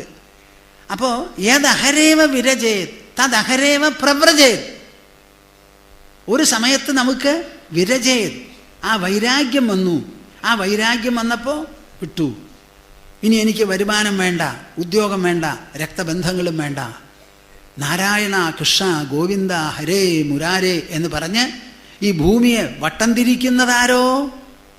ഋതുക്കളെ ആനയിക്കുന്നത് ഏത് ശക്തിയോ? അറ്റം കണ്ടെത്താത്തതായ, കാണാൻ പറ്റാത്തതായ ഈ പ്രപഞ്ചത്തെ മുഴുവൻ താങ്ങി നിലനിർത്തുന്ന പ്രഭാവമേതോ, ആ പ്രഭാവത്തിൽ മാത്രം ആശ്രയം കൊണ്ട് ഞങ്ങളങ്ങനെ കഴിഞ്ഞുകൂടുക. അപ്പോൾ ബാക്കിയുള്ളതൊക്കെ ഇങ്ങനെ വരണു എന്തോ കാരണത്താൽ. അതിന് ഞങ്ങളാരും ഉത്തരവാദികളല്ല. അല്ല അല്ല ഈ സത്രം നാളെ നടക്കുമോ എന്നുള്ള കാര്യം എനിക്ക് ഉറപ്പില്ല, ആവശ്യമില്ല. നാളെ ഞാൻ നടത്താൻ പോണില്ല, ഇന്നേ നടത്തുന്നുള്ളൂ. നമ്മളൊക്കെ നാളെ ഇന്നാവുമ്പോഴാണ് നാളത്തെ കാര്യം ഓർമ്മ വരിക. അപ്പം അങ്ങനെയുള്ളൊരു സങ്കല്പമൊന്നുമില്ല. ആര് നടത്തുന്നുവോ ആ ആൾ നടത്തിക്കോട്ടെ. എനിക്ക് ഞാൻ ചെയ്യുന്ന എന്ത് പ്രവൃത്തിയെക്കുറിച്ചും ഉടമസ്ഥാവകാശം ഇല്ല എന്നാണ് ഉറച്ച നിലപാട്. താവത് കർമാണി കുർവീത ന നിർവിദ്യേത യാവത. വസിഷ്ഠരെങ്ങനെയോ ദശരഥന് അശ്വമേധയാഗം നടത്തിച്ചത്, അതേപോലെ രാമന് ജ്ഞാനം ഉപദേശിച്ചത്, അതുപോലെയാണ് മേടയിലിരുന്ന് ഞാൻ ഈ തത്വപ്രവചനം നടത്തുന്നതും മൃത്യുഞ്ജയ ഹോമം ആദ്യ ദിവസം നടത്തിച്ചതും വിഷ്ണു സഹസ്രനാമ സമൂഹ മഹായജ്ഞം അവസാന ദിവസം നടത്തിക്കാൻ പോകുന്നത്. രണ്ടും ഒരേപോലെയാണ്, ഒരു വ്യത്യാസവും ഇല്ല. അത് ആവശ്യപ്പെടുന്നവരും അർഹിക്കുന്നവരും അതിന് വരുന്നു, ഇത് ആവശ്യപ്പെടുന്നവരും അർഹിക്കുന്നവരും ഇതിനും വരുന്നു. എൻ്റെ വിചാരം എന്താ? സ്വാമിജി വിഷ്ണു സഹസ്രനാമ യജ്ഞം നടത്തേണ്ട ആവശ്യമില്ല, ഞങ്ങളൊക്കെ പ്രബുദ്ധരായി, അന്നേ ദിവസം സഹസ്രനാമ യജ്ഞത്തിന് പകരം അങ്ങ് 1 മണിക്കൂർ സംസാരിച്ചാൽ മതി എന്ന് നിങ്ങൾ പറയുകയാണെങ്കിൽ അന്ന് നിർത്തും ഞാൻ. ബാക്കിയുള്ളവർ നിർത്തുമെന്ന് എനിക്കറിയില്ല. ഞാൻ നിർത്തും വിഷ്ണു സഹസ്രനാമ യജ്ഞം. പക്ഷെ ആരും അത് പറയണില്ലല്ലോ. അപ്പോൾ പിന്നെ ഞങ്ങൾക്ക് എന്താ അവകാശം? അതുമാതിരി ഈ സത്രം ഈ കൊല്ലത്തിൽ നടത്താൻ പോണു എന്ന് തീരുമാനിക്കുമ്പോൾ, ഞങ്ങളൊരു എഴുത്തയക്കുമ്പോൾ അതിന് പ്രതികരണം എന്നുള്ള നിലയ്ക്ക് ധാരാളം പേര് പലതരത്തിലുമുള്ള സഹായങ്ങൾ അർപ്പിച്ചു തരുന്നു. ഒരു അന്നവസ്ത്രദാന സത്രം നടത്തുന്നു, അതിനുമുണ്ട് പ്രതികരണം. അപ്പോൾ ഒരു എഴുത്തിൻ്റെ പേരിൽ ഇത്രയധികം ആൾക്കാരത് നടത്തണം എന്ന് പറഞ്ഞ് നമ്മുടെ അടുത്ത് വരുമ്പോൾ അത് നിർത്താൻ ഞങ്ങൾക്ക് എന്താ അവകാശം? അതുമാതിരി നിങ്ങൾക്കൊക്കെ ആവശ്യമുണ്ട് എന്ന് കാണുന്നു, നിങ്ങൾ വേണമെന്ന് പറയുമ്പോൾ. നിങ്ങളൊക്കെ കൂടി കൈപൊക്കിയിട്ട് വേണ്ട എന്ന് പറയുകയാണെങ്കിലോ അടുത്ത സത്രം ഉണ്ടാവില്ല. ഒരു വിഷമവും ഇല്ല, പരമസന്തോഷം. കേൾക്കണുണ്ടോ നിങ്ങൾ? വിശ്വസിക്കണില്ലാവോ? ഇല്ല, വിശ്വാസമാവില്ല. താവത് കർമാണി കുർവീത ന നിർവിദ്യേത യാവത മത്കഥാശ്രവണാദൗ യാവത് ശ്രദ്ധ യാവന്ന ജായതേ. ഈ ഭാഗവതമായതുകൊണ്ട് ഒന്നും കൂടി പറയണു. എന്ത്? വൈരാഗ്യം മനസ്സിൽ ഉദിക്കുന്നത് വരെ നിങ്ങൾ കർമ്മം ചെയ്തോളൂ. വൈരാഗ്യത്തിന് പകരം ഈശ്വര കഥകൾ കേൾക്കണം. അതിൽ രസം തോന്നുന്നു, അതിൽ ആഹ്ലാദമുണ്ട്, അത് മതിയെന്ന് തോന്നുന്നു. അങ്ങനെ വരുമ്പോഴും നിങ്ങൾക്ക് ബാക്കിയുള്ള കർമ്മങ്ങളൊക്കെ നിർത്താം. മൂപ്പിൽ സ്വാമിയാർ ഇവിടെ വന്നിരുന്ന് പറഞ്ഞു, ഞങ്ങൾക്ക് അനുഷ്ഠാനമുണ്ട് സന്ധ്യയ്ക്ക്. പക്ഷേ സ്വാമിജി ആ ധ്രുവചരിതം വർണ്ണിച്ച് കേട്ടപ്പോൾ, ഇങ്ങനെയൊന്നും ഞാൻ കേട്ടിട്ടില്ല, എനിക്കത് കേട്ടപ്പോൾ അനുഷ്ഠാനത്തിന് ധാരാളം പകരമായി മീതയായി എന്ന് തോന്നിയത്. ഈ ഭാഗവതന്മാർക്ക് കൂടി വരുന്ന തെറ്റെന്താ? അവർ ഭാഗവതം വായിച്ച് ഇങ്ങനെ ഇരിക്കുന്നതിൻ്റെ ഇടയിൽ ഓടിപ്പോവും, സന്ധ്യാവതനം സന്ധ്യാവതനം എന്ന് പറഞ്ഞ്. ഓടേണ്ട ആവശ്യമില്ലാന്ന്. ഇത് തന്നെ മതി, വേറെ ഒന്നും വേണ്ട. നിങ്ങൾക്ക് ഒരു ദേവീ കോപവും ഒരു ദേവകോപവും ഉണ്ടാവില്ല. ശ്രീമദ് ഭാഗവതം കയ്യിലുള്ളപ്പോൾ അഖില ചരാചരങ്ങളും അതിൽ സന്തുഷ്ടരാണ്. നിങ്ങൾക്കുള്ള അനുഗ്രഹത്തിനെ മെഷർ ചെയ്യാൻ, അളക്കാൻ ലോകത്തിലൊരു തുലാസില്ല. പക്ഷെ അങ്ങനെയുള്ള ഒരു താതാത്മ്യം മനുഷ്യർക്ക് വരുന്നില്ല എന്നുള്ളതാണ് നമുക്ക് വിഷമം. താവത് കർമാണി കുർവീത ന നിർവിദ്യേത യാവത മത്കഥാ ശ്രവണാദൗവ ശ്രദ്ധ യാവന്ന ജായതേ. അദ്ദേഹം എന്താ പറയണത്? ശ്രദ്ധ.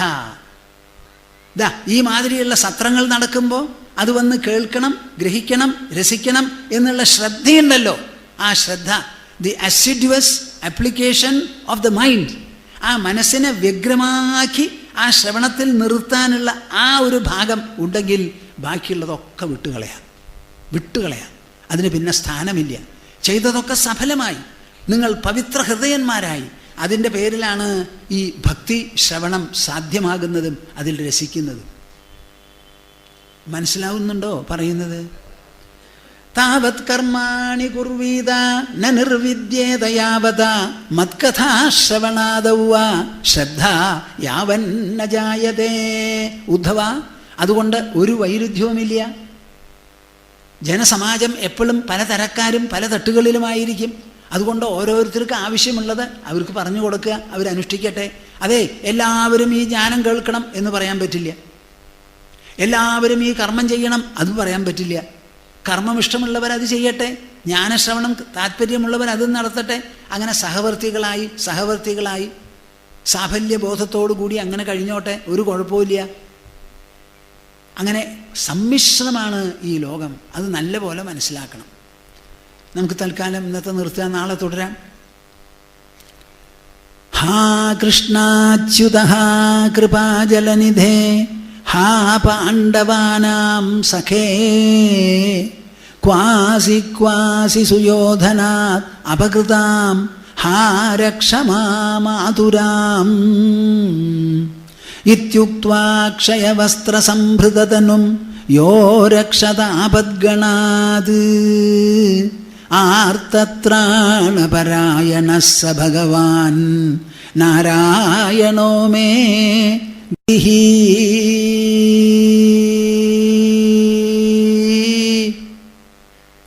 ആർത്തത്രാണപരായണഃ സ ഭഗവാൻ നാരായണോ മേ ഗതിഃ.